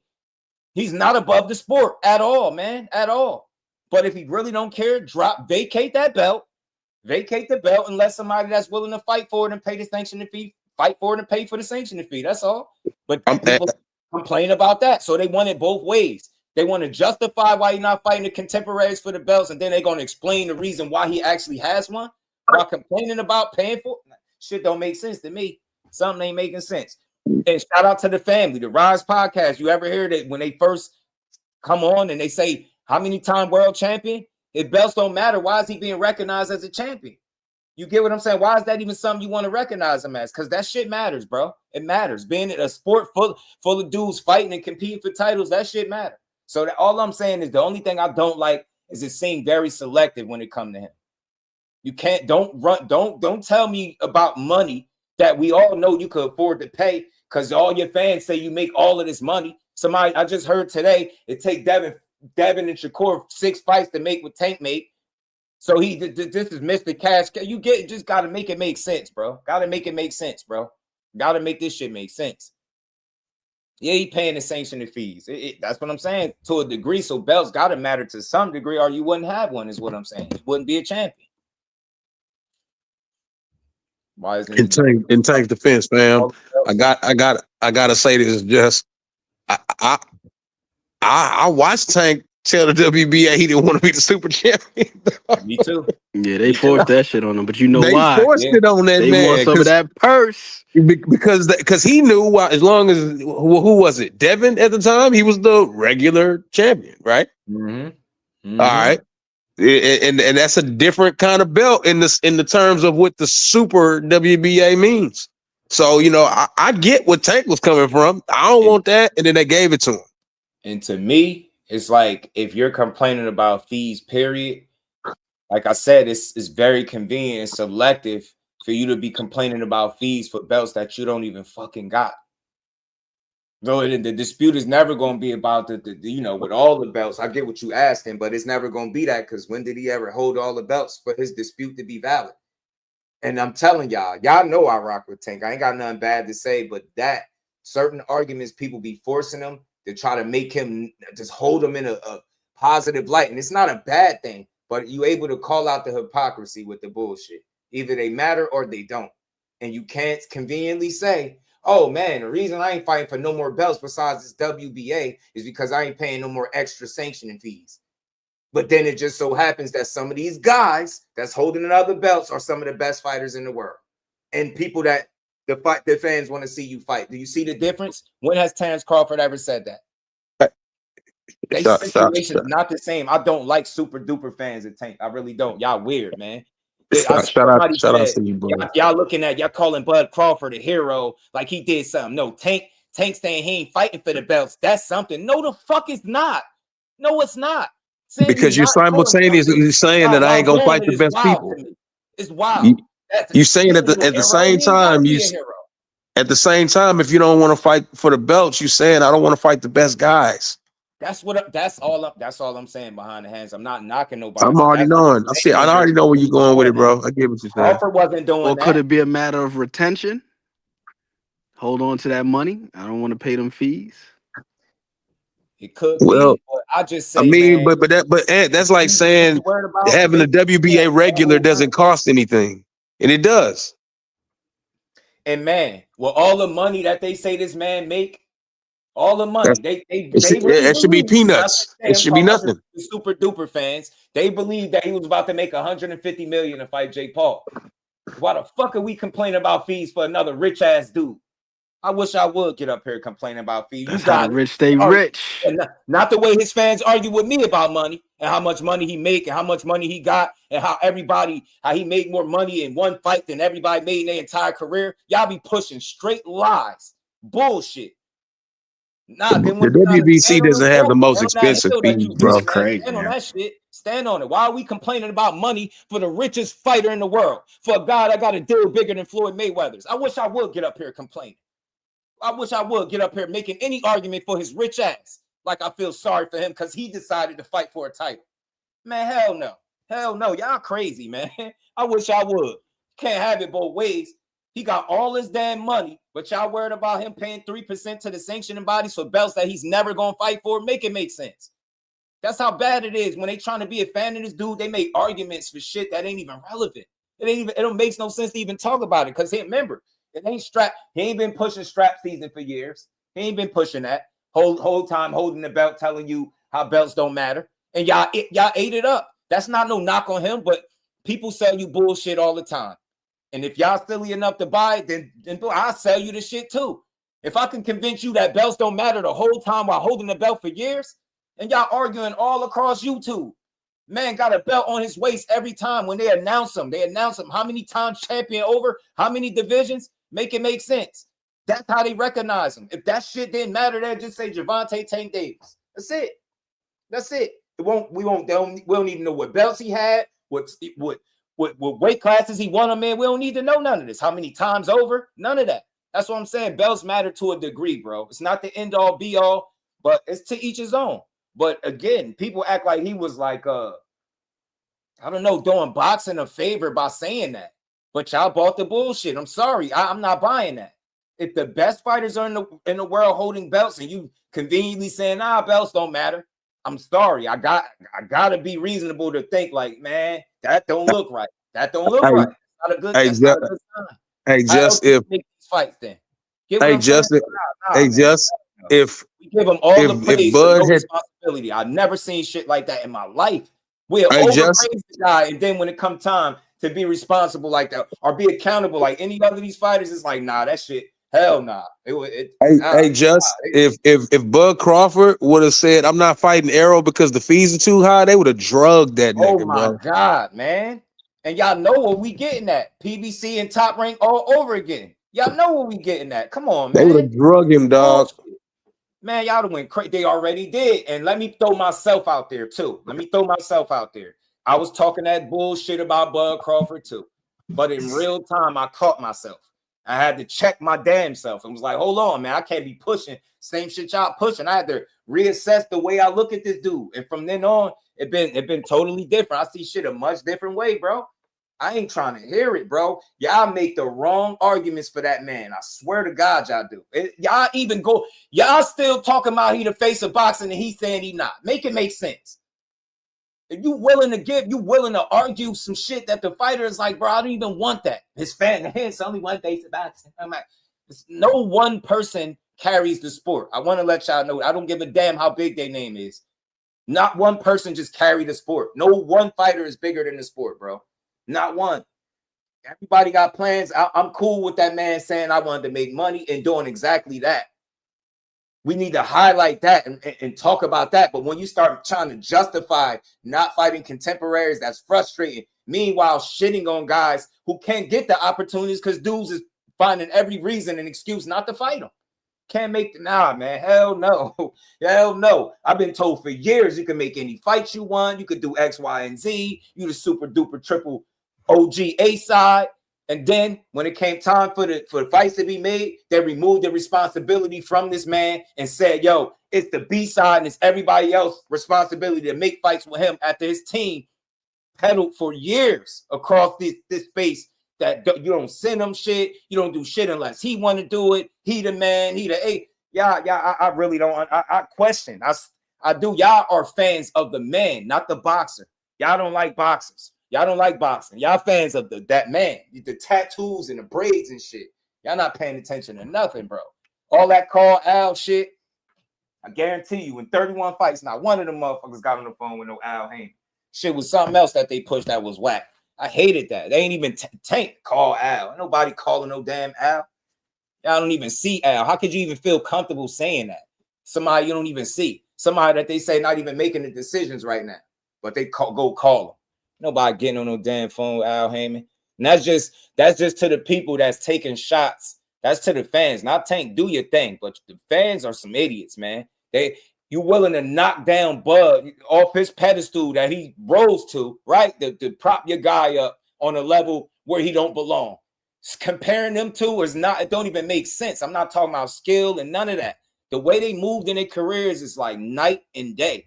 And it's okay, because at the end of the day, I believe Tank got what he wanted, and that's all that mattered. And I feel like Bud got what he wanted. But when y'all try to force these conversations, I'm seeing people take unnecessary shots at Bud. So you telling me you don't respect the man standing on business and telling them, man, basically middle finger to you, I'm not giving you shit. Slap yourself. So you telling me you can't respect him doing that after them trying to basically squeeze them for some extra cash, according to what he's saying. But nah, that's not that. You can't even respect that. You got to find a way to be a super duper maniac and put Tank in it. See, Tank told y'all years ago that the belts ain't matter, and y'all said this. Shut up. Them situations not the same. He's telling you the belt don't matter if I got to be paying you extra money for it. Take that shit. F it. I'm already champion. I remember Errol speaking against the same statement, and we ain't seen him since. That's all I'm saying. Hey, bro. Talk about it. And remember, I said I'm just saying, Earl behind the hands. He tried to get what ranked in one of the what was it? One of the sanctioning bodies, and they said no, they rejected it. Yes, they rejected it. Come on, man. Man. There's no coincidences in that. Come on, man. You feel this dude is profitable as hell, and you gonna reject it. Right. That's called blacklisting. Shut, man. Shout out to everybody that really know what they watching, man. You just don't. Everybody got something they selling you in sports, bro. It's just up to you if you want to buy that shit and run with it. I'm not a fool, man. You can't just tell me anything. Like, come on. That shit just, you say one thing and then do another. Your actions actually got to line up with the shit you saying, or vice versa, or I'm going to see some inconsistency and I'm going to have to say something. So, again, man, taking shots at Crawford, and I'm telling you, I don't use people's names because I don't want to make it personal, but some of the comments I see is like, you really woke up today and you say, you know what, I'm going to talk boxing, but I'm going to be mad at Crawford while I do it. And he did something, because if you really, and this is how I know people are fake, bro.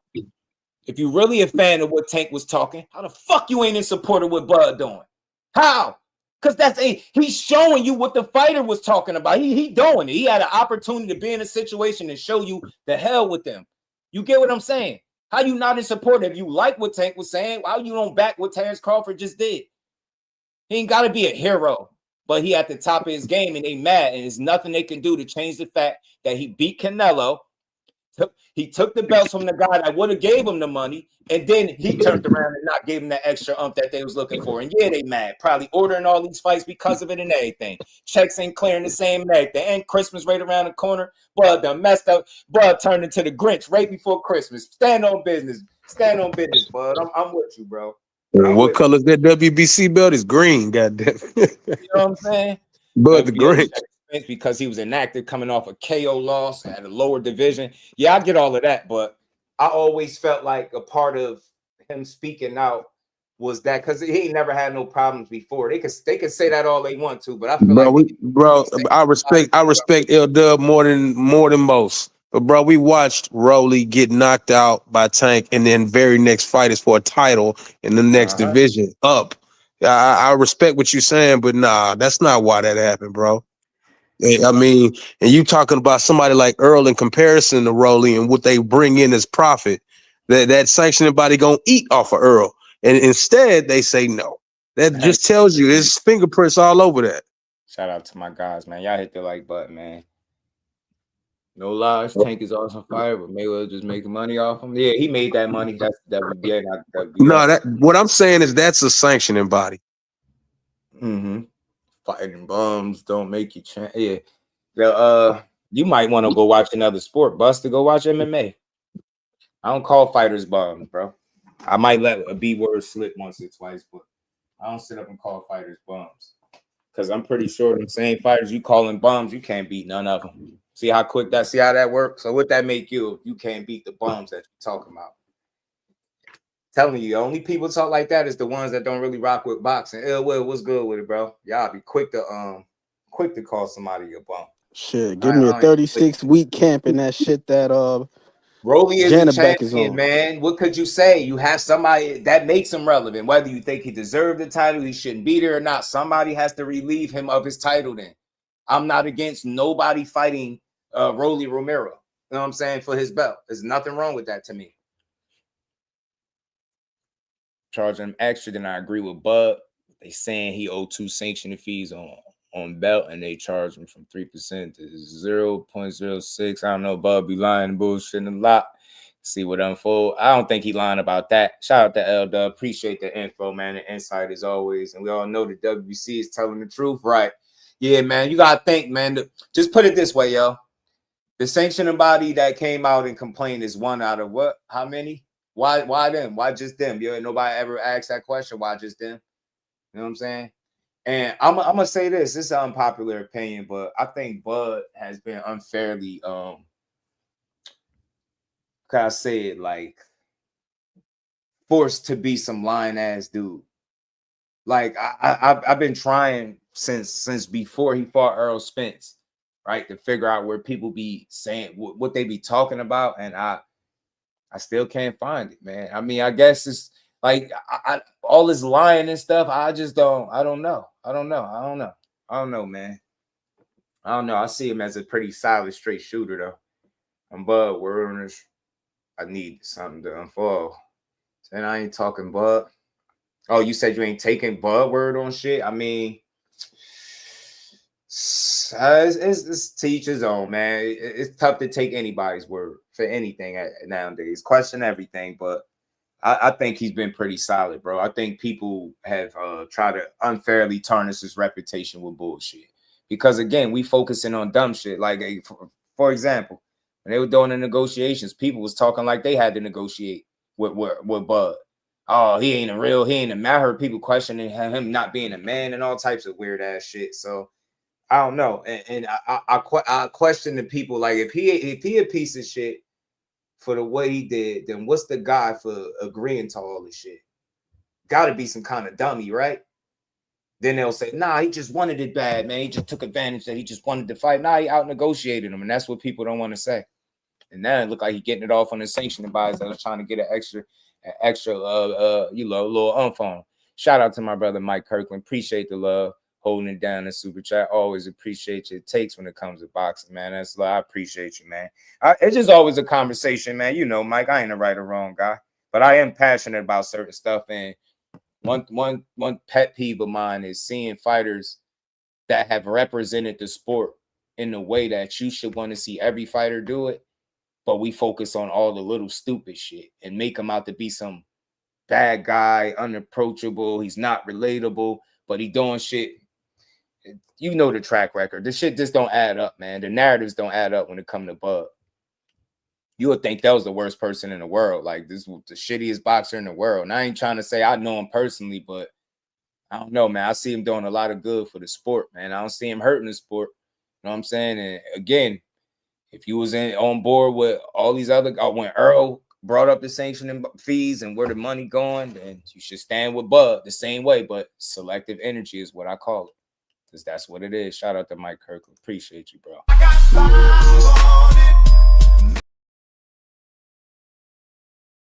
I appreciate that, man. I got to, man. That's the only way I know how, but and I know how to be as passionate as possible without no slander of the fighters, bro. Some of these dudes be having some flawed logic, man. You can tell, like, they use this situation as a reason to be mad at a guy that, first of all, the shit don't affect you.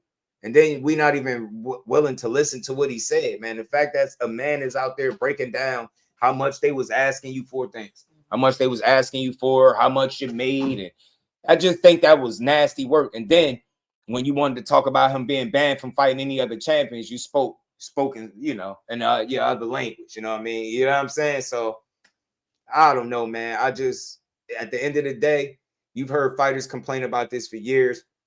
I just read off a stat to y'all. Mauricio talked about how much money out of that 300K was going to go to the fighters. I think he said 225K or plus, something like that. But I just read this stat, and it was 10 million to like 17,000 and change. That shit is ridiculous.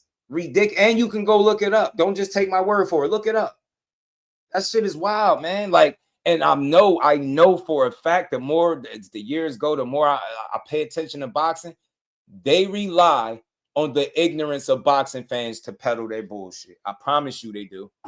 I promise you they do. They just know that we're not about to do no homework, no research. We just gonna hear something, take it at face value, and just run with it. And that's, I'm telling you, in boxing, do your own research and you'll find out how much these people be selling us bullshit, bro. I'm telling you, man. It's crazy. It's nasty work, man. Nasty, nasty work, man.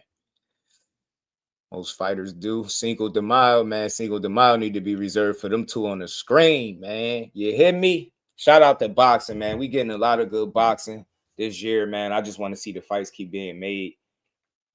Fights like this will make 2026 start off with a banger, man. You got Corintio in January.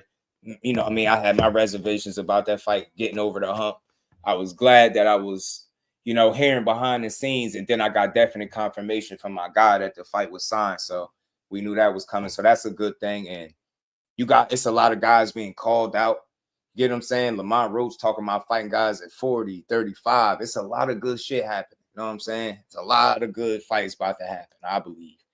David Benavidez it still should be a warrant out for his arrest. I swear it should. He need to be locked up. I'm telling you, because that was an attempted murder. Anthony Yard. I'm telling you, that was an attempted murder. Our boys up tonight, Cowboy Nation. Shout out to Tim. Tim Lady, my dog. Shakur is the one. I believe he's gonna be one of the ones when it's all said and done. But I like that conversation about him and Devin fighting again. Hopefully sometime in the future. But in the Just, you meantime, seen that clip with Shock talking about the WBC? It seemed like they doing some damn. They calling in the reinforcements. Nah, I didn't catch it. They got Shock on talking about he know where the money goes. It's going to the former fighters and all this other stuff. Nah, I didn't catch it. I'm gonna send this to you right now. Mm-hmm. Go Eagles, man. So yeah, man. So it's a lot of good fights, man. If guys can handle business, man, the winner, Shakur and Tio, gonna go on to do something, I think, great. Or can go on to do something great. You know what I mean? I'm hoping that Shakur, nothing against Tio, I like him too, but want to see my guy shine. Yeah, I know, big jersey. You know what I'm saying? But that's the kind of fights that move people careers forward. You know what I mean? Devin Haney proving people wrong, move his career forward, live to fight another day. And I just seen dude back in the gym. That's the shit that I be talking about with that dude. And I don't give a fuck about no tweet. I don't care about what fighter he argued with, what shit he talked to nobody. That's the stuff that I be focusing on. He won, and no lax. Don't get comfortable. Don't let yourself balloon and wait. Get your ass right back in the gym because it ain't over yet.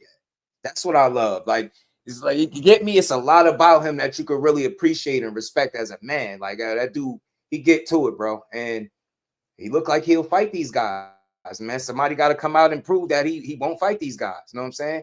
Only one I think it was some fugazi with, and I know it's going to seem like I'm just being favorites, but I just didn't like that whole 25% thing. I hated that. And I'll say this to be real to both guys involved.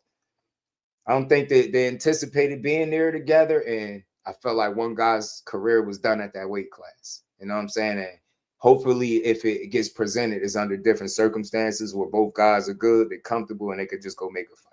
You know what I'm saying? Because I do believe if Devin had more time there, meaning like if he wasn't already outgrown in division, I do believe he would have stuck around. You know what I'm saying? You just think about his track record from when he was young. He started out in Mexico, even sparring with Tank as a youngin. The viral sparring with Core. The dude has always gotten there with the best, right? I don't think you practice with the best just to be scared to actually fight the best. That's just how I think. So I don't think the guy is scared to fight anybody. You know what I'm saying? I just think it was his time expired at 35 for real. You know what I'm saying? And for what it is, you just got to offer something. You got to kind of flex. You know what I'm saying? Hey, I'm the undisputed champion. Hey, I offered you something. You ain't take it. I get it. You know what I'm saying? But hopefully that situation could, I don't know, present itself later on down the line. If both guys continue to win how I anticipate they can.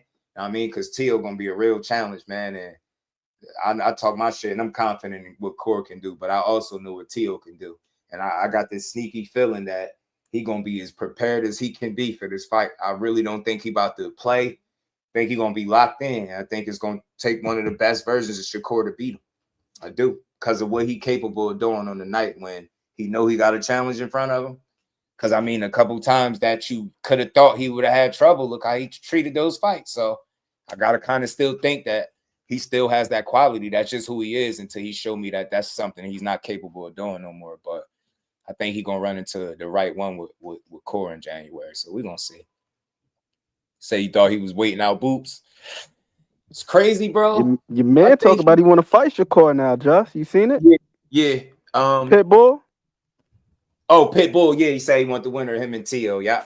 Get the hell out of here. What was that? Last year he was talking about he don't want to chase him around. That ain't a good fight. It'd be like a dog chasing a cat. You can make more money fighting other people. 2 cents, he said, we send Shakur free coupon subsidy to put out that statement. Y'all stupid, man. I like Shaq, man. Hopefully I can get Shakur on one day. Shakur bad man. He's another fight.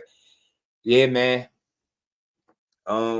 He gonna have to step on business on Tio, step on Tio ass. I hope he do, Joe. I hope he do sweep him. You know what I'm saying? I do. Cause I just know how fights go when you be too like set and sold that it's gonna be like this. So I'm just leaving room for it to be something different. Cause I know Tio ass, bro. Just when you think you got his weird ass figured out, he get the ring out of fight of his life. He getting there with Bill Carlin, getting there, start looking like Gordo. You like, damn, God damn it. We'll see, man. We'll see, man. Overall, man, it's a lot going on, and I'm enjoying it. That's all I'm saying. I'm sitting back enjoying this shit. I ain't mad at nothing that's going on in boxing. You know what I mean? Shout out to Dev. He right back in the gym.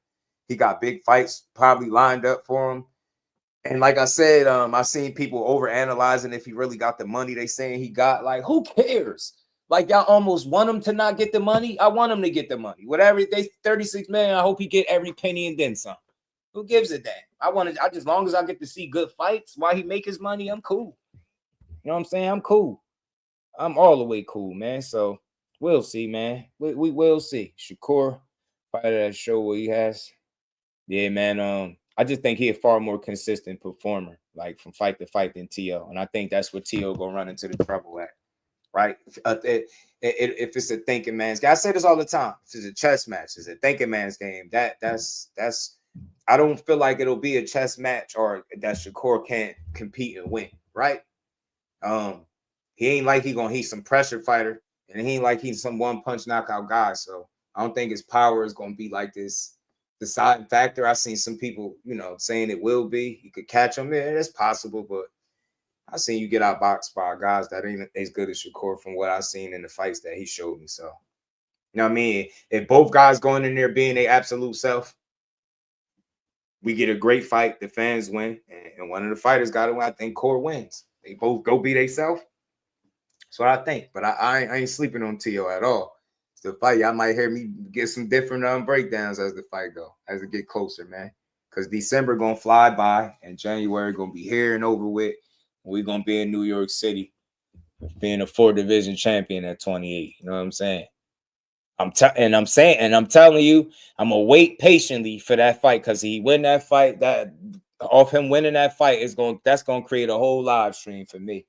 Because I'm gonna tell you, two of the most hated guys that continue to keep winning. I don't know, man. Y'all don't like them on social media. Y'all shit on them on Twitter, YouTube. But in real life, they get a lot of love and then they keep winning. Devin and Shakur is two of those guys. It's popular to not like them. They hate the Haneys. They don't like Bill. Bill's fell in the sun. Shakur is a cap artist. He don't want to fight nobody. He ain't that good. And these dudes continue to keep winning. So I told y'all, when that smoke clear and you see who's standing there, man, it's going to be something. Go back in 2012, watch out for him. Yeah, I've been watching him since he was about 16. T.O. do rise. Yeah, he do rise to the occasion. You can't play with that dude. Can't play with him. I think Cord, no. He got his pre-camp going and everything, so he'll be all right. I know he and speaking of that, let me play what Gary Antoine Russell said. And then I got one from Tim Bradley, and we're gonna get up out of here. I'm going with T.O. I'm going with T.O. But T.O. can't fight Shakur fight. That's the only way he gonna win. If T.O. Fimo fight like how he fought Lomachenko, I gotta win it. Other than that, Shakur gonna put him on a rope. I'm gonna tell you why. He gonna put him on a rope. He'll put him on a leash and walk him like a dog. He gonna time him. He gonna find his range with him. And he gonna pick him apart. He gonna pick him apart. You gotta listen to the one thing can't nobody take away from Shakur. He knows his distance. He got good punch selection. Yeah, Haven Brady. And a lot of people underestimate his power. With those 8. Yeah. Talk to him, Gary. I agree. I mean, look, I like that when people pick on the other side. T.O. has a real good chance. It's not never going to be a fight I think that he's in that he don't have a chance to win. You know what I'm saying? Like, even look at the one loss with Kambosos that people won't let him forget about. But Kambosos, that was a split decision. And he knocked Kambosos down the same way he got knocked down. So he was on his ass. He made him work for that. He made him work for it. He had to earn that shit. So I know Gary just speaking like a fighter. He's speaking on both sides because you also heard him say, look, man, he fights Shakur fight. He going to lose. I agree with that. But I don't like to disagree much. I just see it differently, right? Gary said if he fight how he did against Loma, I got him winning. I don't. Let me tell you why. For one, I can't anticipate Shakur ever going out there healthy and fighting the way Loma did in that fight. Teofimo was on the front foot. Loma was playing defense most of the time, giving up rounds, throwing single-digit punches in the rounds, and then he got to round 7, and then he upped the ante on the punch count and won rounds 7 through 11 and then lost to 12. T.O. was on the front foot. That's where he's inefficient at in recent fights that we've seen. And if Loma was fighting back the way we know him to fight, then we talk about a much different outcome. You can't give yourself a 6-round, 7-round hold, right? And then expect to win. That's what he did. So, nah, man. T.O. on the front foot. Nah, I think Shakur definitely beat you like that. He got you. And maybe I'm underestimating how good he is on the front foot, but I've seen it consistently enough to say, yo, when you gotta go get somebody and they're not being hypnotized by your athleticism and your bluffing that you're doing and that showboat, and they're not getting wrapped up in that shit, and they making it hard and being a moving target and giving you different looks, he get frustrated. He get frustrated, and he will complain about the fight. He won that fight, but he complained about it. That's how I know he wasn't comfortable with how he looked. He know he didn't look good. He ran. You're not no KO guy. You're not like this pressure fighter. So what was he supposed to do? He know where you're not your best, and he exploited that shit, and he should have got the nod. Him or Sandor, one of them dudes should have got the win, but that's okay. Where they wasn't able to get the win, I think Shakur will be able to change the minds of the judges, hopefully, man. With solid work, you know what I'm saying? Outsmarting this dude, because man, from round to round, I don't think T.O.'s a smarter performer. I don't. But shout out to Gary Antoine, man. He said he got T.O., man. I like it because I want to hear people speak on that other side.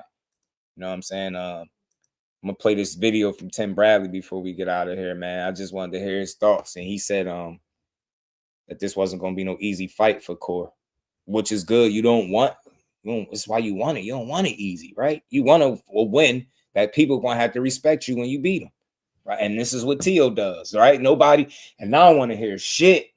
I don't want to. Oh well, Kambosos beat him, so I don't care. Now Shakur beat him if he does. So, but Tio could win too, and I know he could.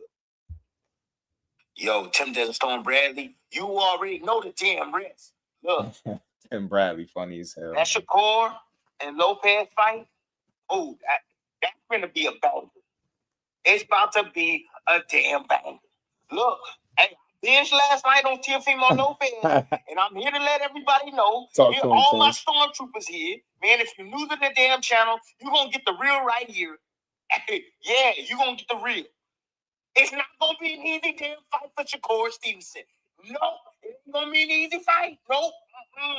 After studying freaking Lopez today, man, look, that athleticism that he got, that speed that he got, the boy is a what's the name I'm looking for? What can I say? He's a autonomous. That's the word I'm looking for. He's an autonomous fighter. Okay. I ain't gonna lie, Tim. I got a solid vocabulary, but I think I'm gonna have to go look that one up. What do you say? Autonomous? Yeah. Talk to me, Ant, because I know autonomous means independent. I don't know what the hell Tim is saying. He might be using that word in the wrong context, but I know autonomous means independent. This is why I love this dude, because I knew he was gonna know. He's an autonomous fighter, Tim. Shakur is too. Just like Floyd is. Just like Crawford is. Just like Inoue is. You know, young fighters want to get to that point in their career where they become autonomous fighters. Yeah, okay? I got. You don't need no damn instructions. You don't need no guidance. You know how to figure it out. Your fundamentals are so damn sound that you got skills now built on top of those fundamentals. I ain't gonna lie. What he describing is what I've heard personally from several people about Shakur. I've heard that before. Oh, he's saying that about Shakur. He's saying Tio gotta be that, but he's saying like Shakur is already. I guess he's saying. Yeah, I don't think that Tio is that. Yeah, he's saying Tio gotta be that. Let me run it back just a bit, y'all. Just like Inoue is, young fighters want to get to that point in their career where they become autonomous fighters. Okay, where you don't need no damn instructions. You don't need no guidance. You know how to figure it out. Your fundamentals are so damn sound that you got skills now built on top of those fundamentals. Man, he knocked Tio out, bro. I'm knocking somebody out in New York too. It's second nature for you. You know what I'm saying? You just see knocked Tio out. I'm knocking somebody out too. And styles and so on and so forth. That it's second nature. It's nothing for you. These guys can operate without any damn instructions, without being told what to do. I've heard That's how great these dudes Put are. it this way, like shout out to Behind the Hands. He been having firsthand experience and been able to watch Shakur in the gym, and he's seen him. Like I had asked people before, like what's something that when two guys spar, who's in the gym? And it's usually the two guys that's about to spar and coaches and trainers, right? This guy's in there sparring people with no coach is wild. Like, why this dude got his coach and everything. He in there spar by himself. That's the shit Tim Bradley is talking about. I don't know if he used the right word, but yeah, those are nice. Bye-bye. That baby dude just busting. I don't care nothing about what you talking about. Dad, look at my shoes. Oh man, crazy. GQ was good with it. You get in your groove, is easy to do without thinking. Yeah, or like he's saying, like you, for instance, man, people seen the situation in the corner with Shakur and his granddad. I think that was the Artem fight that they was going back and forth, and they interpreted. If you from the outside looking in, it looks like arguing, but if you in the know, then you know that's not what's going on.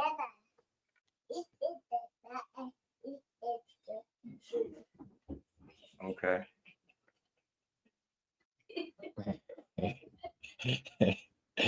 Babies is crazy, bro. I don't know what he just said though. It's something else about his shoes. Okay. Well, it's official. OG Bread 4 is back. What's that? Jordans or something? But let's keep going, y'all. Let's keep going, man. Let's keep going. Let me try to play this. Or I should say, good they are. They still got to prove they're great, right? But look, the thing that surprised me about T.O. last night after watching him, man, is that his speed and quickness and how fast he's able to strike. Look, I'm gonna tell you where he's going. Because I watched a little bit of Shakur last night. He going to Shakur's body. Mm-hmm. That's where he going. I keep hearing that. He going to his body. Shit ain't gonna matter, Tim. To the body. Shit ain't gonna matter, Tim. Shakur likes to fight on that 50-50. Okay? Well, if y'all don't know what the 50-50 is, damn it, it's standing directly in front. You ever see fencing? They on the line, they right in front of each other. You know what I'm saying? You might get off to the side a little bit, but you got to stay on that damn line, right? Get your body.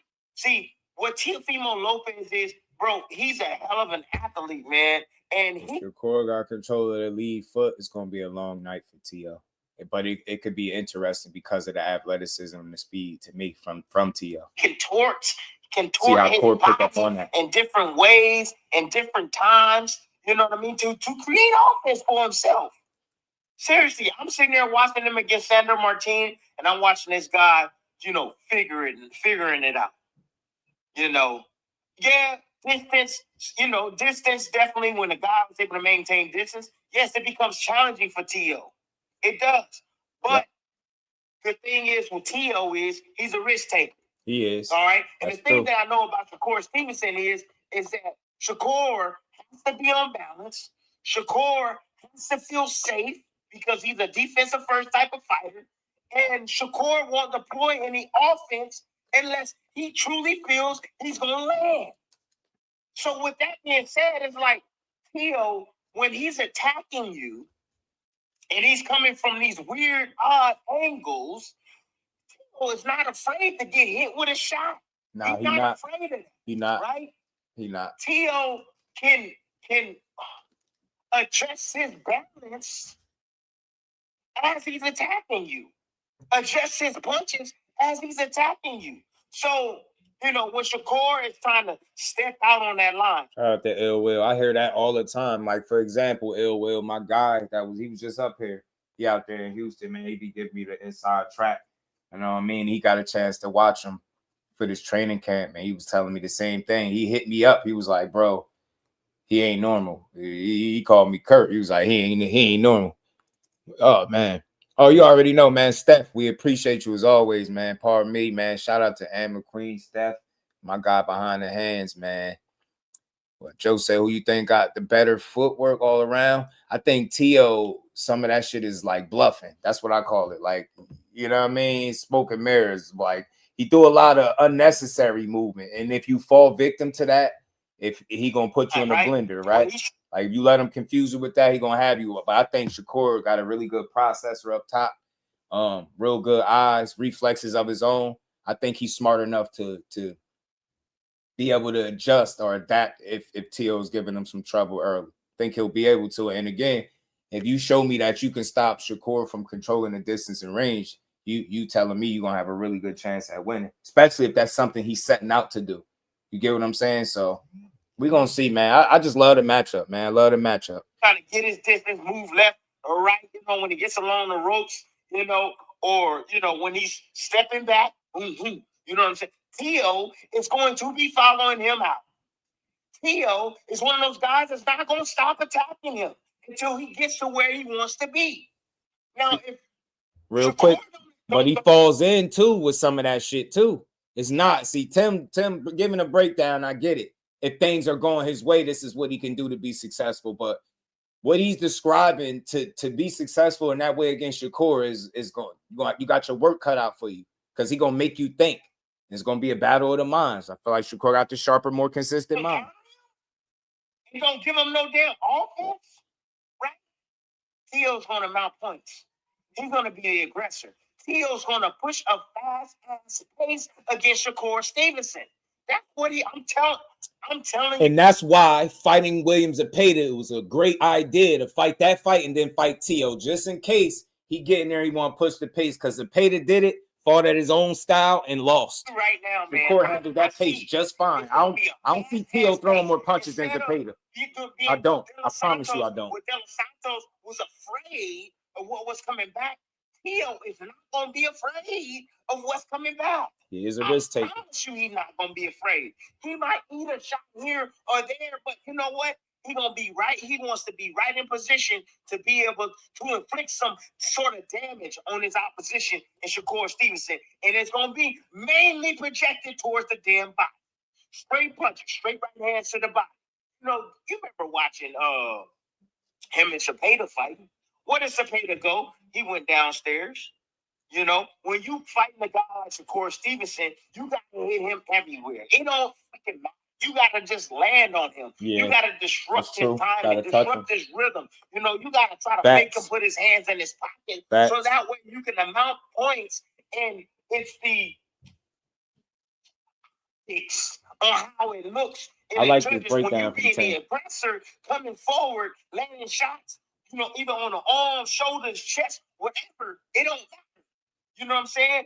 And I say this, Tio is very elusive defensively as well. When Gordo is there, Gordo he hard to hit. His eyes be wide open, and again, contorting his body out of the way of shots and stuff, and he can find ways to fire off that stuff, man. Hey, this is not going to be an easy fight for Shakur. Hell to the no, it ain't going to be easy. You know, this is a challenging fight. Shakur know this fight going to be challenging, and that's the reason why he's taking it, because he wants to prove to everybody he's the best or one of the best fighters in the world. Yep. Shakur ain't trying to hover and pound for pound around the damn 8, 7. Tio ain't on the pound for pound list, but Shakur is. But Shakur ain't trying to hover around 7, 8. You know what I'm saying? Shakur want to be number one. Mm-hmm. Shakur trying to pass up Crawford. Shakur trying to pass up Inouye. Shakur trying to pass up Usyk. Shakur trying to be right on man's ass. Like, hey, I'm here. Yeah, with a win right here. Woo, man, come on. Yes. 4th division champion. Yes, this gonna move him. This gonna move him up with that 25 fights. Where Shakur wants to be. That's the reason why he's taking on this damn challenge right here. And of course, Teofimo Lopez, you know what I mean? He wants to fight Shakur because he wants to prove he's the best. Right now, look, everybody's been saying nobody can be, well, I know I've been saying it, nobody can be Shakur Stevenson. I don't think it's very few guys that can beat this guy, man. Very few guys, man, that I think that may give him some issues, but not beat him because it's hard to outthink this dude. I say the same thing, bro. But a guy like Teofimo Lopez, anybody can be beat. I want to be clear. We're going to see. You know, can't wait to this fight. That explosiveness. I'm going to be nervous like I'm fighting, man, for my boy. Get in there and take Tio out. To be able to get a little bit. Look, he got a chance. Oh, he got a chance. Yeah, and I'm here to let Bud did say he better than him. No, man. This is not, hey, I'm seeing the odds right now, 3-1 favorite. Ooh. Look. Still on Shakur.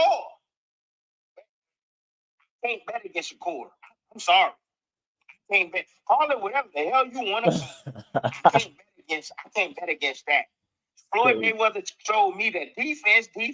I'm telling you. You know what I'm saying? Telling you. And that right there takes defense care of wins championships. But I'm here to let y'all know, with that defense for Shakur, defense don't win the damn fights, right?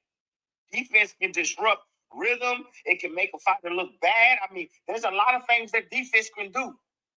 But if Shakur ain't letting those hands go in the midst of that defense, man, he can fall behind the 8 ball against this guy who's explosive and his punches are catchy. Oh, it catches the judge's attention, right? Nah, hell no, Joe. Hell no. I be in there like I'm about to fight. I can't help it. It's just only boxing do that. Only boxing do that to me. Nothing else. It could be anybody, like somebody that you're rooting for. You just get that feeling, especially like you got a favorite fighter for sure. Hell yeah. And like I said, I've been talking shit on his behalf for years, and you know, but I've been watching for years, but I always try to give a solid assessment. I don't want to make it ever sound like I think he unbeatable. I don't feel like none of these guys are unbeatable, but he's very difficult to beat. I believe that. You know what I'm saying? So I just think you keep the fight a chess match and you outthink Gordo. You know what I'm saying? You outthink him. And you show him that, yeah, you athletic as hell. You might be more explosive than me, but I'm smarter and I'm better than you. And I think faster. I process information faster. I make less mistakes than you. You know what I'm saying?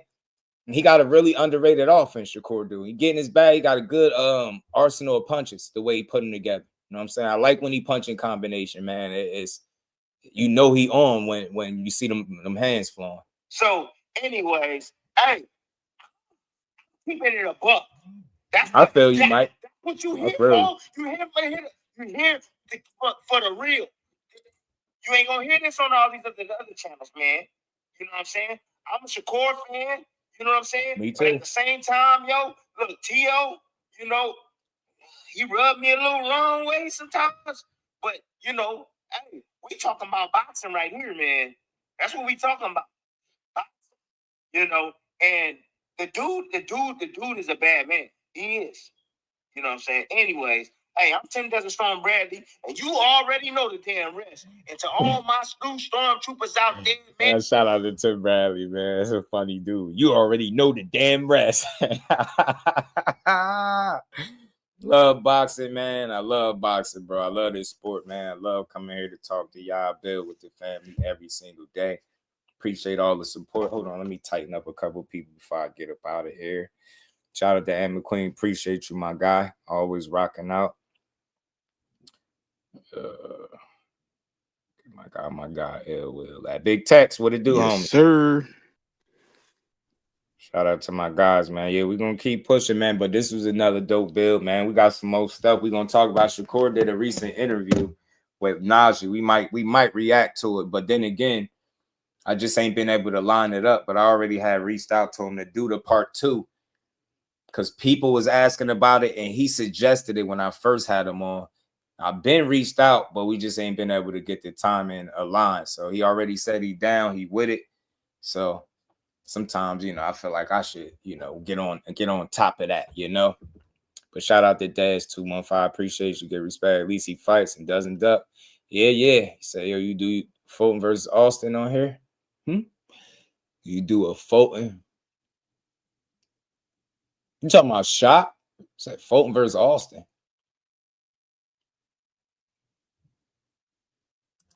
Who you talking about, L? Fulton versus who? Shot. Shakur got new teeth. Yeah, I need some new teeth. You know what I mean? You know what I'm saying? New teeth. Who this? Pop, as they like to call him. G-Pop say he about to get him some too. But shout out to everybody, man. I appreciate the love, appreciate the support, man. Another dope build. We're gonna rock out and we're gonna do the horizontal and vertical. I'm gonna see if that eliminates the issue with people finding a live stream. So we're gonna see. We're gonna keep working, man. Weight drain, hate it. Oh, he said Furton versus a shot. You saying am I going or am I going to do it? Oh, am I calling it? Is that what you saying? Am I doing or did I talk about it? Which one? What you saying? Well, you got because that fight is this weekend, right? Yeah. So you saying am I gonna call? I might have to, right? Because we talk about these fights all week. Shout out to my brother Ann McQueen, always coming to bring the property value up. If you hit the like button, I appreciate you. If you sub to the channel, turn them notifications on. We appreciate you. Make sure y'all hype the videos, hype the live streams, man. Got a lot of short form videos out there, man. Go check them out. Go share them, and let's keep building, man. Early on here, I didn't talk about that one today, but we definitely could tomorrow. We can build on it if you want to. Whatever y'all be wanting to talk about. We talk all things boxing here, man. But that we can break down that fight tomorrow for sure. It's a 50-50, man. It's a pick 'em fight. I keep going back and forth in my head. I don't know who I want to pick to win because I like both guys, respect and support both. I don't know who gonna win. Talked about yeah. I talked about it on here. Yeah. I have a couple lives ago. I definitely did. All these events, two Tio versus Core. Oh, no. I'm going to Tio versus Core. The Mont Roach and John, we might call that. We might call that Saturday.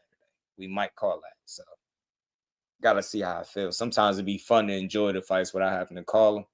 But and we had some fun calling the fights too. So either way, we gonna get it done, man. You already know, LL, appreciate you. We can build on it some more tomorrow, man. That's what I'm here for the people, bro. Here for the people. Much love to all of y'all, man. Make sure y'all enjoy the rest of this good Thursday. We're gonna close the week out tomorrow strong on a good Friday. And we gonna build on this boxing, man.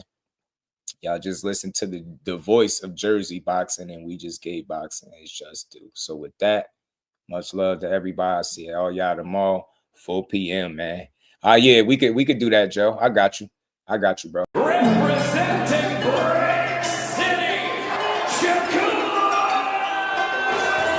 Finding those levels too. Look at that 4-punch combination. It's a masterclass right now from Shakur Stevenson. That's what you're seeing. A masterclass. And Shakur meeting them with straight left hand. Oh, and there's a knockdown score with the left hand.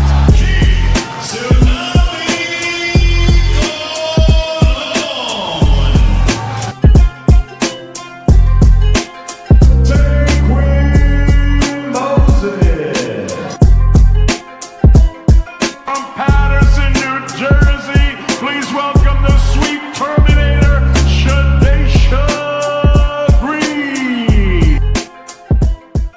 Make sure y'all subscribe to Jusdueboxing, the best boxing talk. It's probably the most unbiased channel on YouTube. Right now, we're going to give him his just due. Shout out to my brother Just Due.